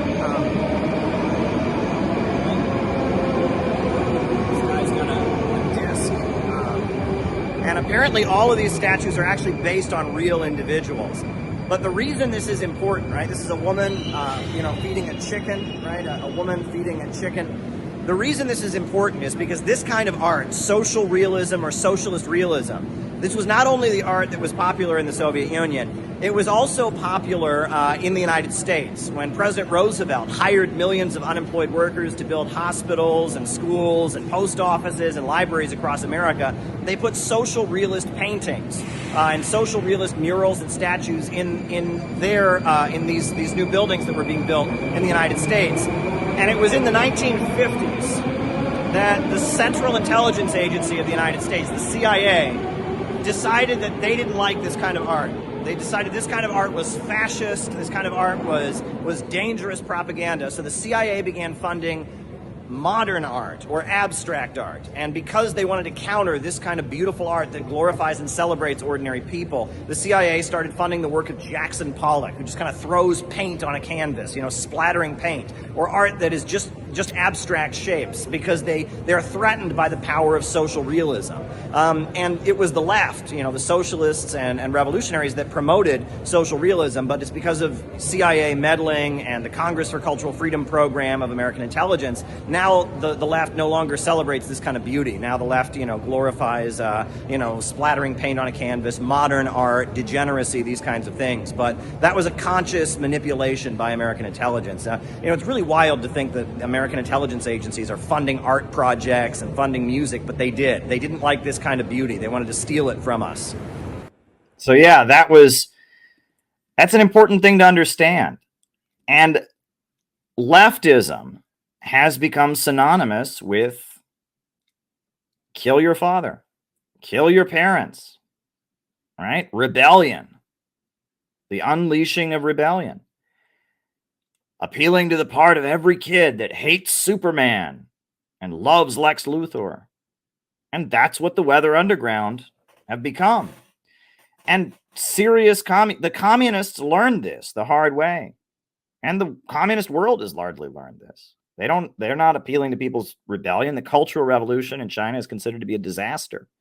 Socialism is about construction and growth and building around the world. But leftism in the West has been taken over by satanic impulses. They don't talk about overproduction and the tendency of the falling rate of profit and poverty created by abundance. None of the stuff we talk about how labor replaces technology and how we need a rationally planned economy so that growth can be eliminated so we can get to that higher stage of communism. All that stuff I learned from Fred, to be fair. I learned that from Fred, despite Fred's his weirdness.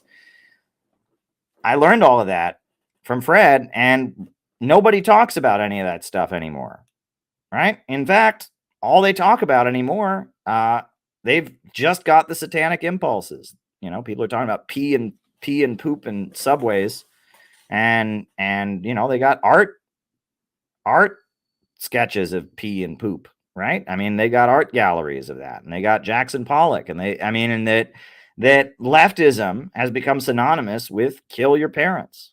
And what was the devastating blow that really had a lot to do with the fall of the Soviet Union? That was Khrushchev's secret speech, right? That Stalin had been the leader of the Soviet Union, who had lifted millions of people from poverty. Stalin was leader of the Soviet Union, and he had led the fight against fascism. And after Stalin died, Khrushchev was the new leader of the Soviet Union.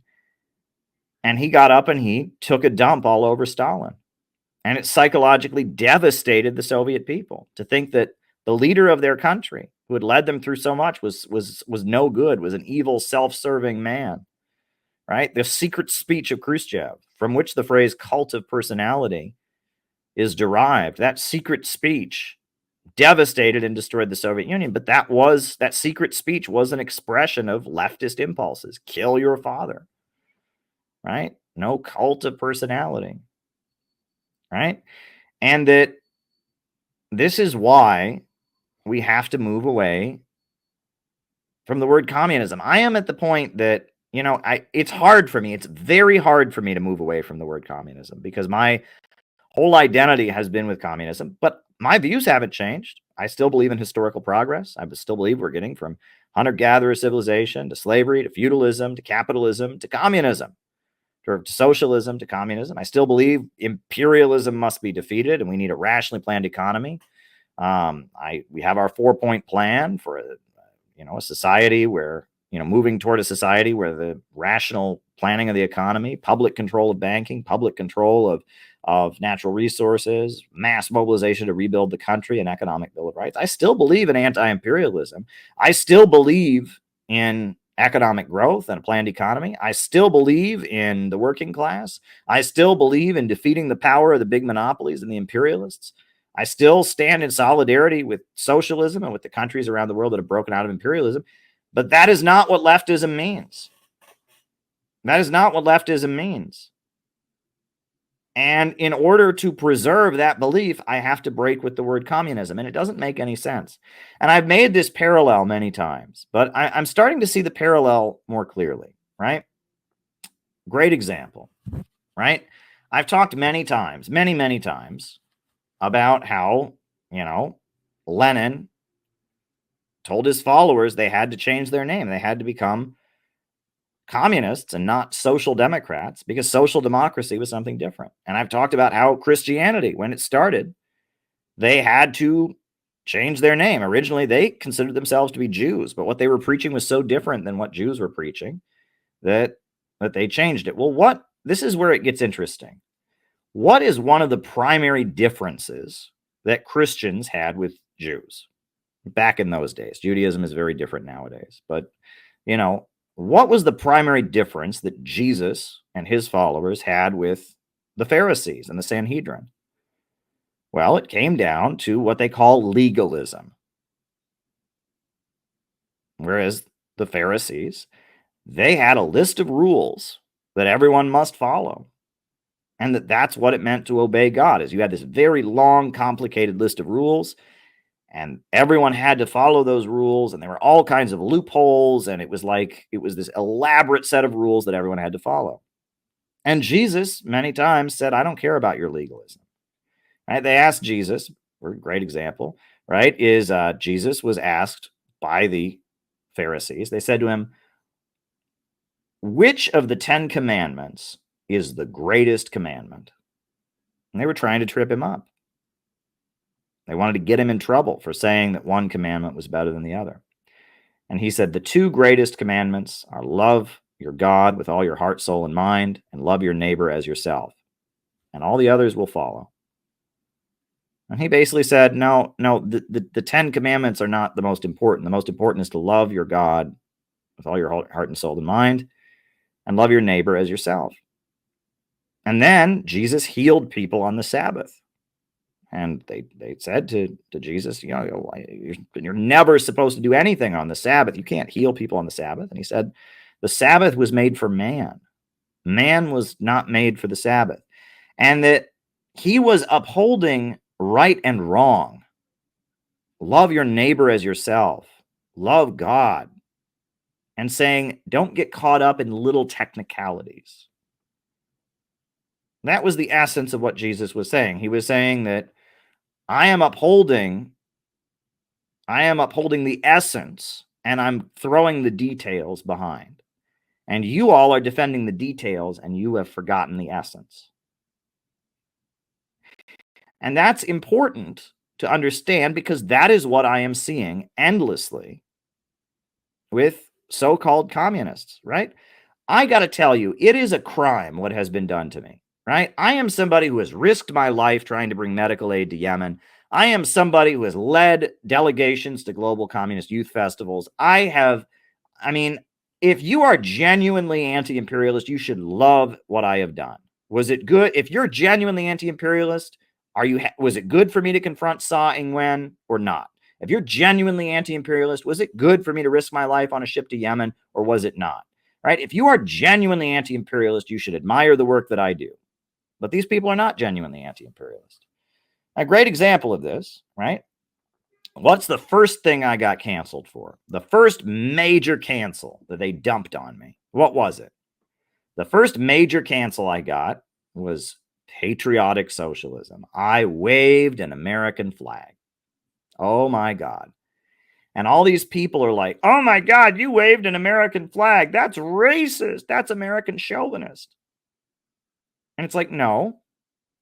The essence of Marxism-Leninism is to defeat imperialism, to build a mass movement to defeat the imperialists. And in order to do that, we need to appeal to the bulk of the population. And we need to show them that we don't want to destroy their country, and that we're working, that it would be in the interests of the American people to defeat imperialism. So waving an American flag is in line with the essence of Marxism-Leninism. I'm building a movement of the American people against imperialism.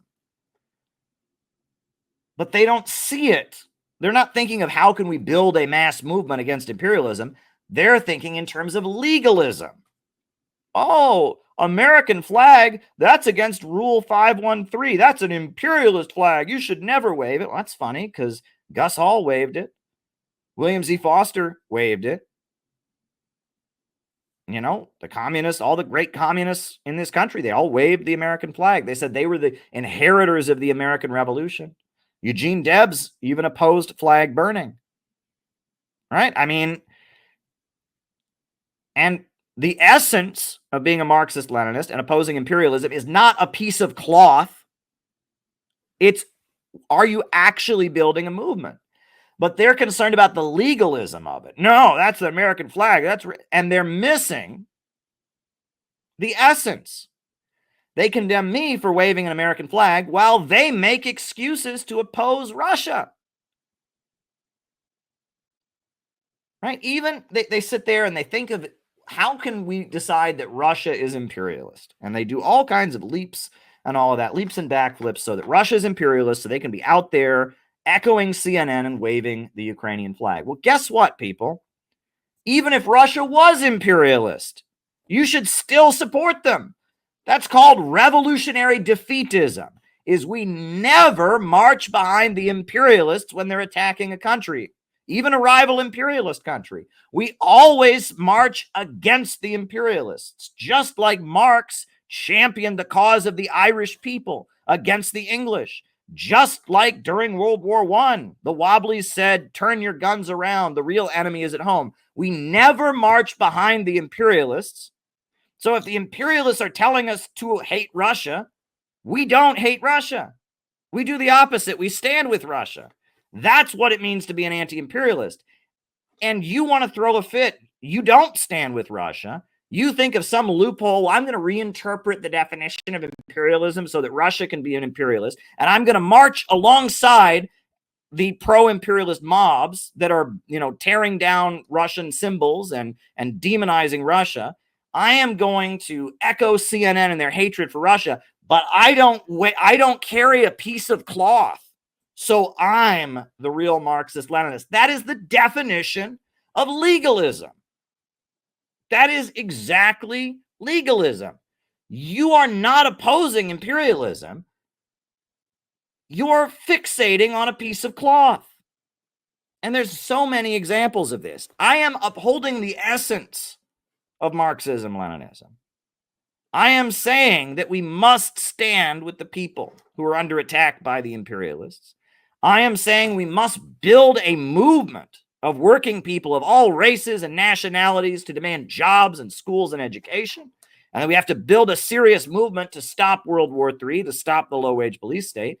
And you're sitting there playing dress up and going, I'm on the Politburo. Did you know I'm on the Politburo? And it's like you're missing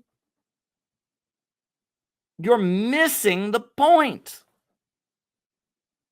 You're missing the point. You're missing the point entirely. You're missing the forest for the trees, as Rachel said in the chat. But it's more than that. You're missing the essence of the point. The point is that when the big monopolies are marching us towards war, we always stand against them. The point is we build the biggest mass movement of working people to stand up to fight for their jobs and their schools and their neighborhoods and their communities against the monopolies and against their degrowth and their police state as possible. That's the point. The point is to actually win. The point is to actually win, and the point is to actually oppose imperialism, and you do neither. You don't impose the imperialists. You think of little legalistic excuses about it, and then you fart and fixate over a flag. Right? You don't build a mass movement among the workers. You build a stupid internet fandom, right? About, building fans on the internet and, and fighting with other fandoms. And you build this stupid fandom, this exclusive little fandom. And then you attack me because I want to build a mass movement. And doing that means I need to communicate to the masses of people that I don't hate them, right? And it's like we're at the point where these people, they are missing the point entirely.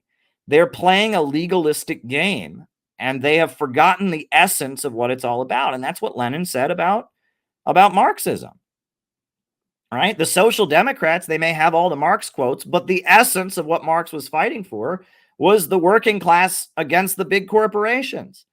And the Social Democrats, they might have all the quotes and they might be able to quote Marx chapter and verse. And you bet Karl Kautsky certainly could. But when World War I broke out, they led workers off to die. And the Bolsheviks stood against it.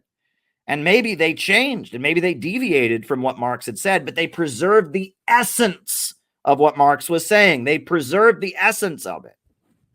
And that's the point. We are preserving the essence of what Marxism is. We are saying that we need a mass movement. We need a government of action to fight for working families.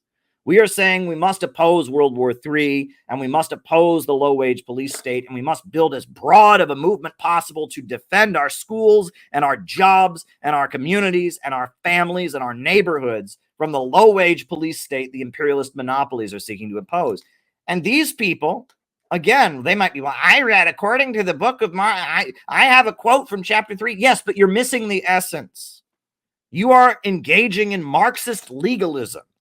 You're quote mining, you're pulling a quote here and you're pulling a quote there, but the very essence of what this is all supposed to be about and what it is really about in the countries that I have been to. I have been to Central Caracas. I have been to Managua. I have been to Tehran. I have been to Moscow and Sochi and Yalta. I know what this is about for real. Folks, I know what this is really about. And I am fighting for what it is really about. And you are dicking around and fooling around and playing dress up and acting stupid and pulling little quotes and talking about your Politburos and all of that. We're in this for real, and we want to win this. And you are being stupid. And it infuriates me to no degree. I am an apostate, right? If communists burned people at the stake, they would have burned me at the stake a long time ago. I am an apostate in the communist communities. They would burn me at the stake and hang me and draw me and quarter. I cannot walk into any communist space in the United States. If I walked into the People's Forum in New York City, they would probably punch me in the face. I cannot walk into any communist space or any place. I went to New School University when the students were occupying the cafeteria, and they said, they took me aside. Some people aren't comfortable that you're here. We heard that you're like a white nationalist and you're a friend of Richard Spencer. I'm not a white nationalist. I've never met Richard Spencer. But they have called me every dirty rundown name. I am safer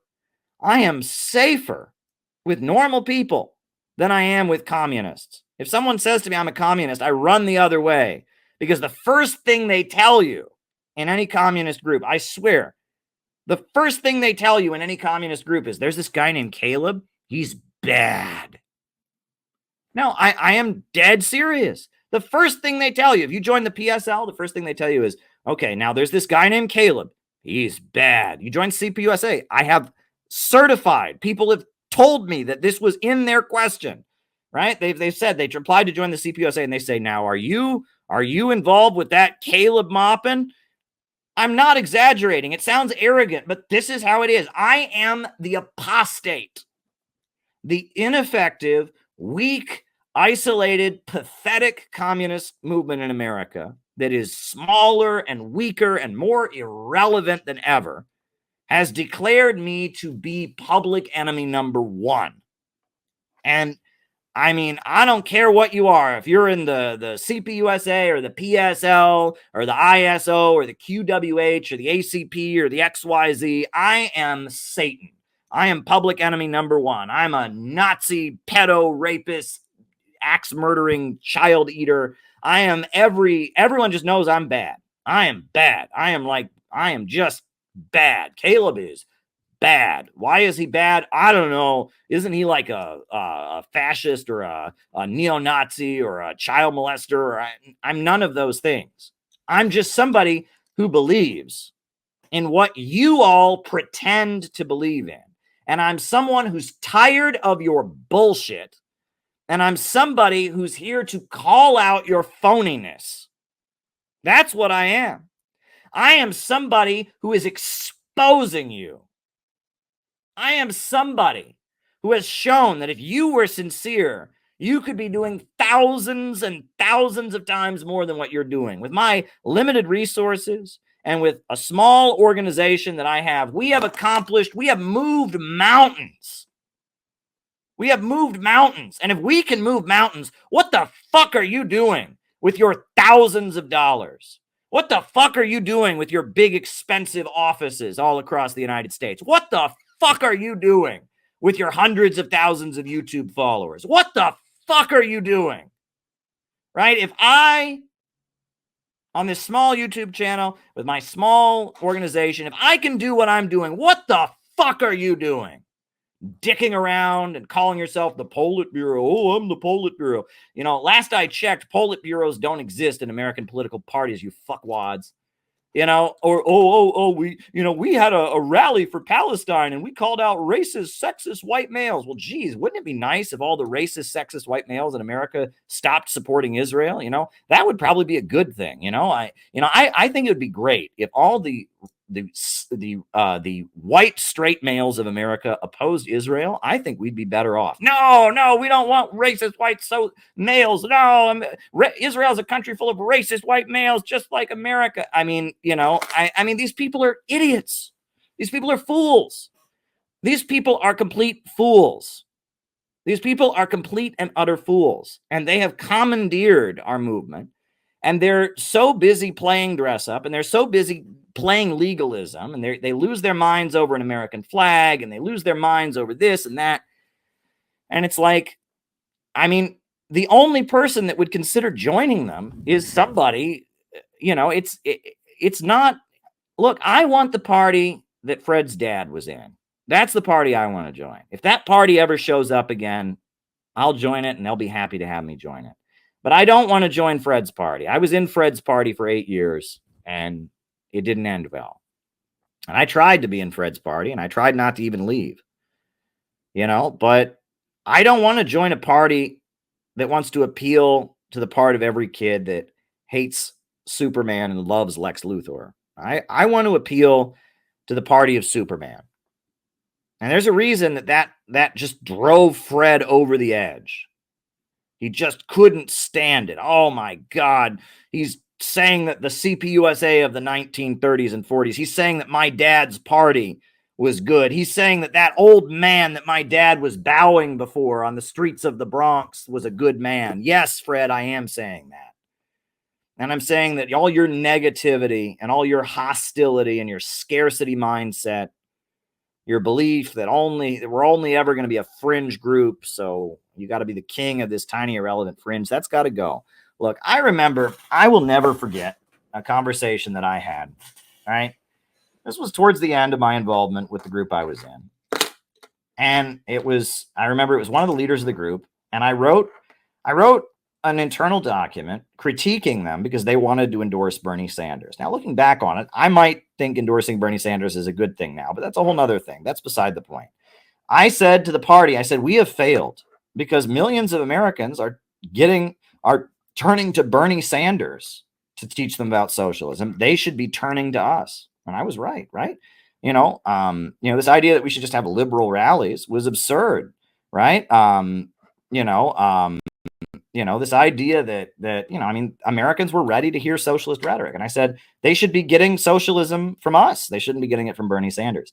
And I remember this old woman who was the leader of the party called me on the phone and she said to me, that article you wrote was ridiculous. Do you think we could ever be as big as Bernie Sanders? He's a member of the U.S. Congress. How could you ever think we could ever be as big as Bernie Sanders? And I said to her on the phone, I said, excuse me, aren't we supposed to be taking power at some point? Aren't we supposed to eventually become the government? There was dead silence on the other end of the phone. Dead silence.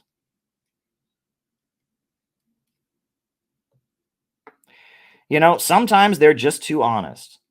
Look, I got to tell you folks, the Weather Underground was a satanic organization. Absolutely. In every way. They appealed to what was evil in people. These people, I'll put them on the screen once more. That's evil. The people that loved Charles Manson, the people that wanted to appeal to the part of every kid that hates Lex Luthor, hates Superman and loves Lex Luthor, that is evil. And you know what else is evil? That is evil also. Art that degrades people, art that makes people confused and disoriented, art that looks better if you're on drugs and if you're taking acid and you're going to lose yourself. Oh, I'm lost in the painting, man. I'm on my acid, dude. I'm lost in the painting. That is evil. That is evil. This is evil and that is evil. And I want nothing to do with evil. And it is so much deeper than capitalism versus communism. Because right now, there is a global anti-imperialist movement. And that global anti-imperialist movement, it looks like this. That's what it looks like. That's what it looks like. And if we build a real anti-imperialist movement in America, it is going to look like that. That is what it's going to look like. And I want nothing to do with a movement that looks like that. And I want nothing to do with a movement that talks the way those people talk. I want to build a movement that looks like that. That's what I want to do. Have I shown you all the most beautiful statue in the world? I'll show it to you all again. I want everyone to see this. This is the most beautiful statue in the world. The most beautiful statue in the world.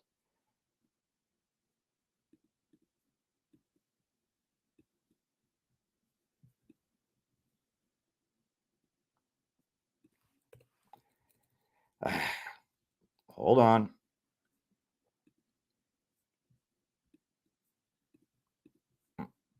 The most beautiful statue in the world. I've shown it many times on these streams, but I'm showing it again. This is the statue. This is the statue that was built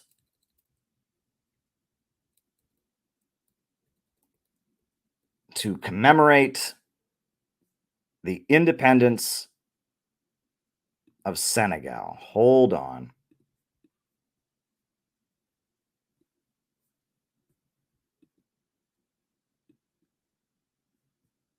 Hold on. Just trying to put it on the screen here.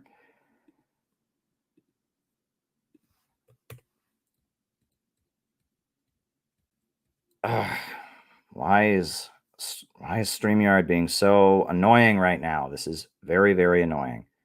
Very, very, very annoying. But hey, all in a day's work, right? I've shown it here many, many times, and I want to show it again because it's just such a beautiful, beautiful statue. Look at that, right? The African nation of Senegal got this beautiful statue, and they contracted North Korea, the Democratic People's Republic of Korea, to build this beautiful, beautiful statue. Right? And it is celebrating strength. Look how physically fit that African father is. He's built, right? He's been working out, right? And how beautiful the mother is, the wife, and the beautiful little baby pointing toward the future. I mean, that must be fascist. That is totally fascist, right? It's glorifying strength. It's glorifying the family. Can't have that, right? A mother, a heterosexual couple with a baby, and it's promoting birth, natalism, having children, physical strength. I mean, this is Nazi artwork right here. This is Nazi artwork right here. They would never put up a statue of this at the People's Forum, right? They would never put up a statue of this at where there's another left space, right? Oh my God, this is Nazi. You got physical fitness. You got a mother and a father and a baby. You got pointing toward the future, optimism. Oh, the horror. Oh, the horror. Well, this is what the African people wanted to commemorate their independence from colonialism. And this is what an actual communist government built for them in the Democratic People's Republic of Korea. Right? This is what it's really about, folks. Look at this picture. This is what it's really about. And this is what I believe in. I don't believe in vengeance and violence. I don't believe in tearing it down and burning it down. I'm not in this to release my sexual impulses. I'm not in this to get my anger out. I'm not in this to take revenge on my family. I'm in this for that. I want African kids to be born. I want African families to have children. I want the next generation to look at the future and point at the future with optimism and hope. I want people to be more physically fit and hopeful and prosperous. I want economic growth. I believe in the Belt and Road Initiative of China. I believe in the Eurasian Economic Union. I believe in the BRICS organization. I believe in the Shanghai Cooperation Organization. I believe in Chairman O'Malley and the People's Democratic Uhuru Movement. I believe in Mao Zedong and Kim Il-sung and Fidel Castro. I believe in Hugo Chavez and Nicolas Maduro. I believe in Daniel Ortega. I believe in Imam Khomeini and Supreme Leader Ali Khamenei. I believe in the Palestinian people. I believe in the people of Cuba. I believe in the American working class. I believe in working families in this country. And I am for standing arm in arm with the people of the world against the Wall Street monopolists and their degrowth and their low-wage police state and their disgusting, cynical, pessimistic culture and their degrowth Malthusianism and all of their evil. I believe in humanity. I am motivated by love for humanity. I am motivated by a belief that we should do our best. You know, I just want to say this. It's interesting because I talked earlier about how when Jesus Christ was asked by his followers, you know, what is, it wasn't his followers, as the Pharisees asked him, what is the greatest commandment? And he said, what are the greatest commandment? And he said, love your God with all your heart and soul, and love your neighbor as yourself, and the rest will follow. And Sigmund Freud, who I've studied, and I actually really respect Sigmund Freud. I don't think Sigmund Freud was a good guy. Sigmund Freud, and in his book that he wrote, Civilization and Its Discontents, he rants about the golden rule, about love your neighbor as yourself. And he rants about it. And he says that that is the source of all of this guilt and mental illness, because he says you can never really love your neighbor as yourself. You will never be in your neighbor's body. You will never feel your neighbor's pain. You can try your best to be empathetic, but you can never really love your neighbor as yourself. It's not actually possible, he says. And I hear that from Sigmund Freud, and I read that, and he's saying, oh, and all the guilt you're going to feel because you'll never be able to just love your neighbor as yourself. You won't ever be able to do it. He's not wrong. It's true. You will never be able to love your neighbor as yourself, right? You will never be able to completely and fully do it. But that's the point of life. It's about trying. It's about trying. That's the point. Yes, you're never going to be able to fully love your neighbor as yourself, but you're supposed to try. And it's when you try to care about other people. You try to live for the sake of others. You try to think of other people and how they might be hurt. You try to be compassionate. You try to give. You try to sacrifice for what's right. You try. That's what makes the world a better place. And if you just say, oh, we'll never be able to do it, you're missing the point. You are completely missing the point. And that point stands in relation to communism. Because let me see if I can find it.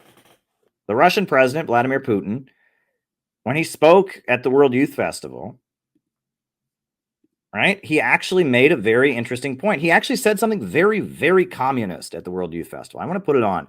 I was sitting at the World Youth Festival, and I actually wasn't in the auditorium because I was in the place where we were going to ask him questions, right? So I wasn't in the auditorium when he said it. I was watching it on a screen, waiting for him to come into the room for the reception where we got to talk to him. But I want to put the way Putin ended his speech at the World Youth Festival was very interesting. You know, Putin is not ideologically a Marxist-Leninist, okay? He's not, right? I mean, and I don't claim that he was one. I don't want to pretend that he was. He's not, right? I mean, he was at one point. He was in the KGB. But Putin politically has, he's evolved and adapted. He's a Russian Orthodox Christian. I believe in his views. He is. But let me find the. Here's the speech, right? And it was a very short speech that he gave at the World Youth Festival. But we'll put it on. It's only 3 minutes, so I guess we can listen to the whole speech. You know what I mean? But I want, because it's not that long, but it's the end of the speech that actually reminds me of that whole thing, because it's like, of course, yes, you can never really love your neighbor as yourself. Thank you all for being here with me tonight. I had a lot that I needed to say tonight, because I have spent a lot of time. It infuriates me to no degree that I am persecuted so much by people who claim to agree with me, because I far more sincerely believe what they claim to believe. It doesn't make any sense to me, right? It really doesn't make any sense to me. It does make sense, but it's infuriating. The way I have been subjected to smearing and, It is just really infuriating to me. I'll be honest with you. It really is, because I have given so much of my life to this movement against imperialism. And instead of appreciating that, all the people who claim to agree with me hate me more. Every time I do something for causes that they claim to believe in, I get even more scorned and hated. And I really don't get it. Right. It honestly frustrates me quite a bit. You know, it gets under my skin, honestly, because I sincerely believe in what I'm doing. I am an anti-imperialist, and I don't just talk about being an anti-imperialist. I became an RT reporter to promote anti-imperialist news. I risked my life going to Yemen because I believe in anti-imperialism. I wanted to stand with the people of Yemen. I've led American delegations to the World Youth Festival. I have done so many things for anti-imperialism. And every time I do one of those things, these people that don't do any of these things, who claim to also be anti-imperialist, hate me more. And it really gets under my skin, folks. It's like, I'm trying to think of a good analogy, but I mean, it's just like, I don't know. I mean, the more you do if you're genuinely anti-imperialist, you should appreciate the anti-imperialist work that I do. It's that simple. Right? If you're genuinely anti-imperialist and I go out and do something that helps build a world movement against imperialism, you should be happy that I did it. Right? I mean, is it that hard to understand? I mean, it shouldn't be that hard to understand.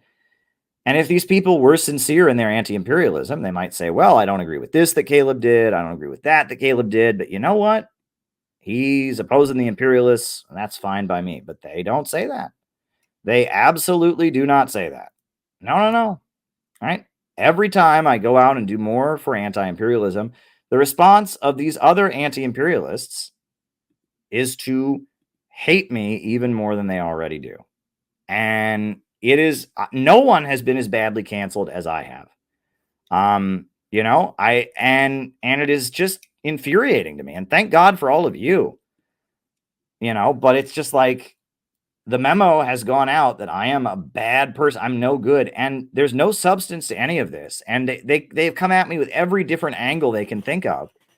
And it's just like, guys, you all believe supposedly in the same shit that I believe in. So why am I such a threat to you? I mean, hey, if you all think China is part of Taiwan, and I confront the so-called president of Taiwan on the street, shouldn't you all be happy about it? Right? I did that. If you all support Russia and Ukraine, and I'm a reporter for Russian news and cover their UN meetings, shouldn't you all think it's great that I'm doing that? Yeah, I did that. Here, we'll put that on while we wait for the other video to load, right? I mean, I have done, my record as an anti-imperialist is a mile long, and they just hate me more. They just hate me more. It absolutely infuriates me. But there you go. Yeah, here we go. Does not represent what the American people want. All the polls show that the American people don't want a new war.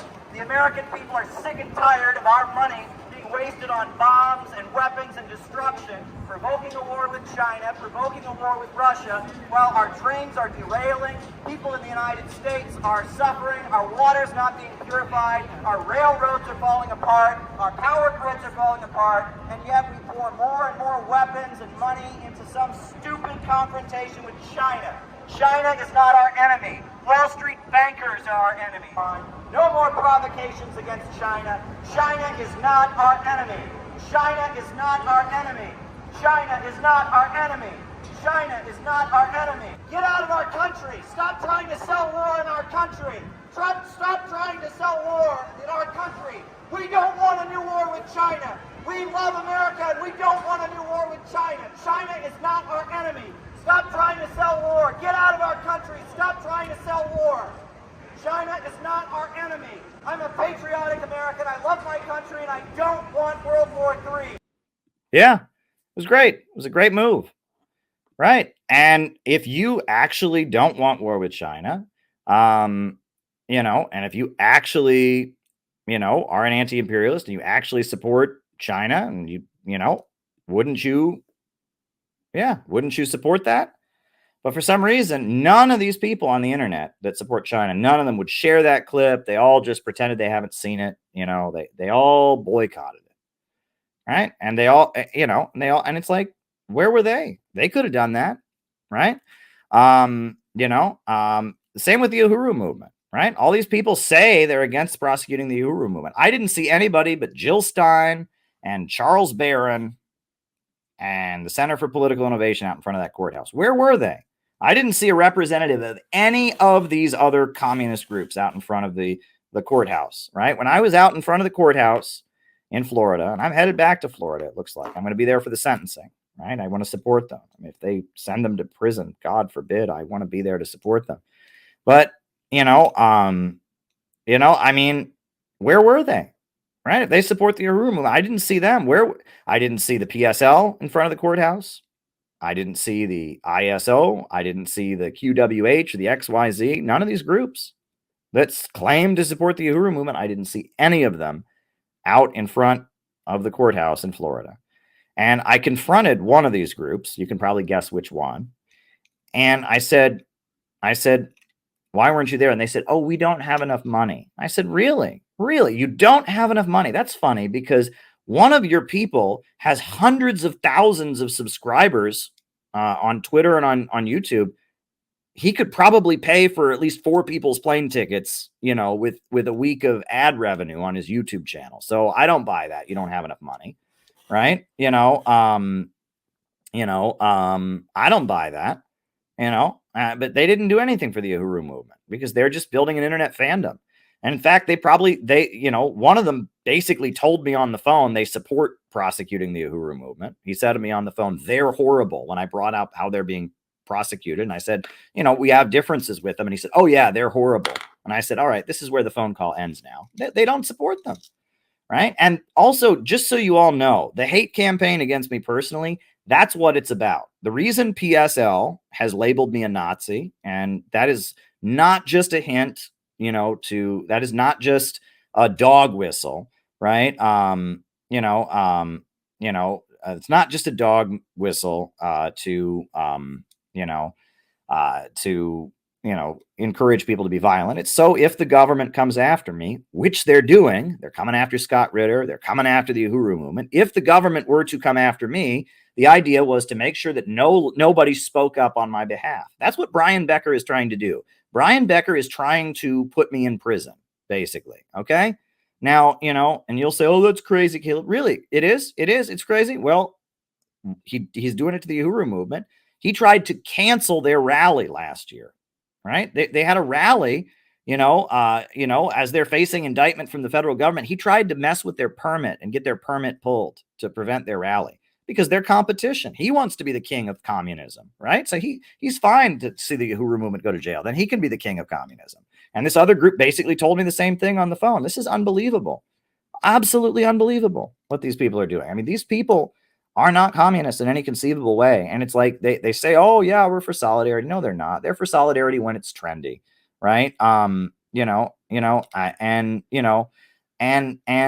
left the Uhuru movement out to dry. They completely left the Uhuru movement out to dry. None of them were there. No matter, and every time I do something that's anti-imperialist that these people are supposed to actually believe in, they never promote it. They never talk about it. And it's just these people are, and we just have to stop calling ourselves communists because communism attracts evil people, right? I mean, these people are attracted to communism. The overwhelming majority of people in America that are attracted to communism are attracted to it because they want that. They want that. Okay, let's just be real. And that's why they don't care about Marx. They want to read bell hooks, right? They want to read Judith Butler. They don't give a fuck about Marx. What does Marx have to do with that? They want to read that.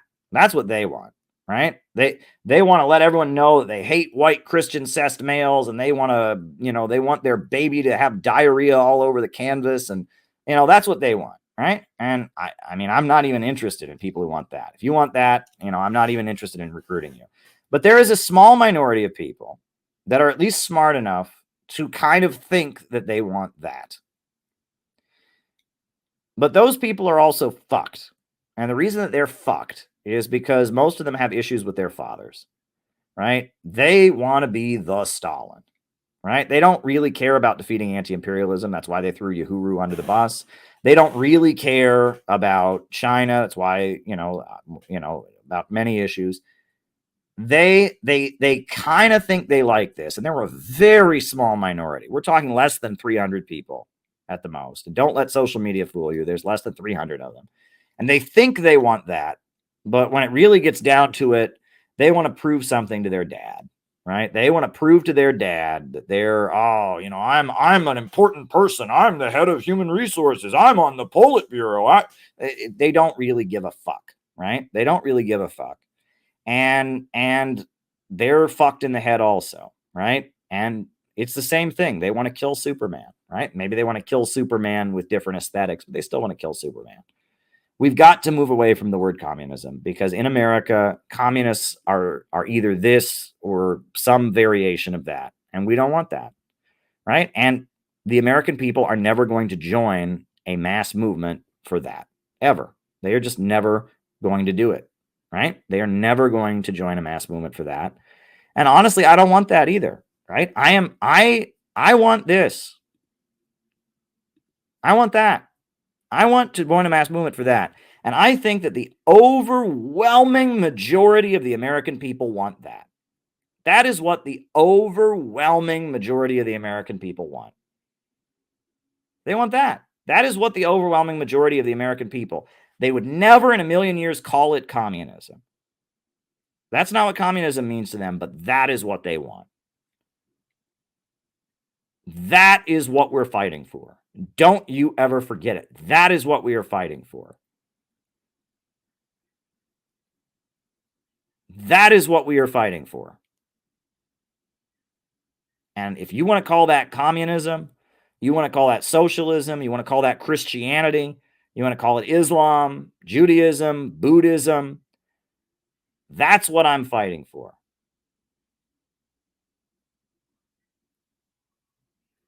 That is what I'm fighting for. And I am fighting for children looking to the future. I'm fighting for physical fitness and strength and pride in who you are, breaking the chains of colonialism, breaking free from the system of imperialism. We are fighting for all the children looking to the future. That is what I am fighting for. Right? And I don't care what you call it. And if you're fighting for something else, and if this image offends you somehow, right? If it offends you somehow, right? I don't care if you call yourself a communist or a socialist or an orthodontist or a dentist or an ophthalmologist. You're on my side, right? If you're fighting for this and not for this, I don't care what you call it. I don't care what label you give yourself. I don't care what Marx quotes you throw at me. I don't care what bullshit you have to justify it. If you're fighting for this and not for this, you're not my comrade. And if you're fighting for this and you want this, you are my comrade. And I can teach you how we can get it, because only with socialism and anti-imperialism can we get this. And you may not realize that. And that's my job. I'm here to teach you that. I'm here to teach you that. So there we go. All right. All right. All right. All right. So let's see if I can get this quote. Fast. All right. All right. Ba-dum.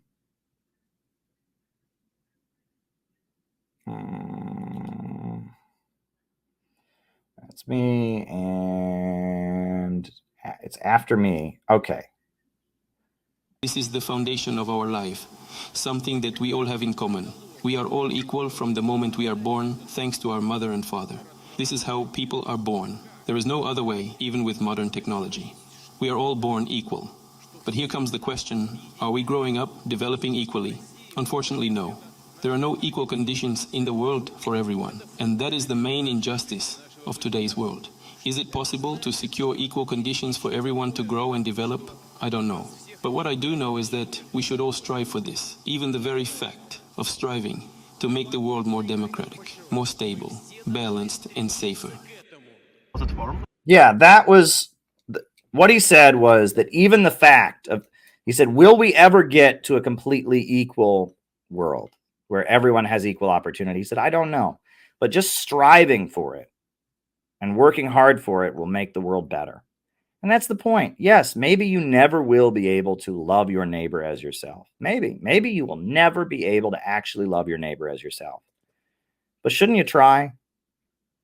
Shouldn't you try? And isn't that what a good coach does? They're always trying to get you to, if you're an athlete, right? If you're a runner, your coach is always trying to work with you to run even faster than you ran before, right? If you're a weightlifter, your athletic coach is trying to get you to lift weights that are heavier than you've ever lifted before. And they're challenging you, and they're trying to get you to do better, trying to get you to overcome roadblocks that prevent you from performing optimally, right? So love your neighbor as yourself isn't a source of guilt. It's not a bad thing. Maybe you can't ever do that, but that should be the aim. To be selfless, to care for others. Right? That is what we should be trying to do, and we don't do that anymore. And, there's a need. We ultimately need a world where people are not indifferent to other people's suffering. We need a world where people are taught to care and value each other. That's what we ultimately need.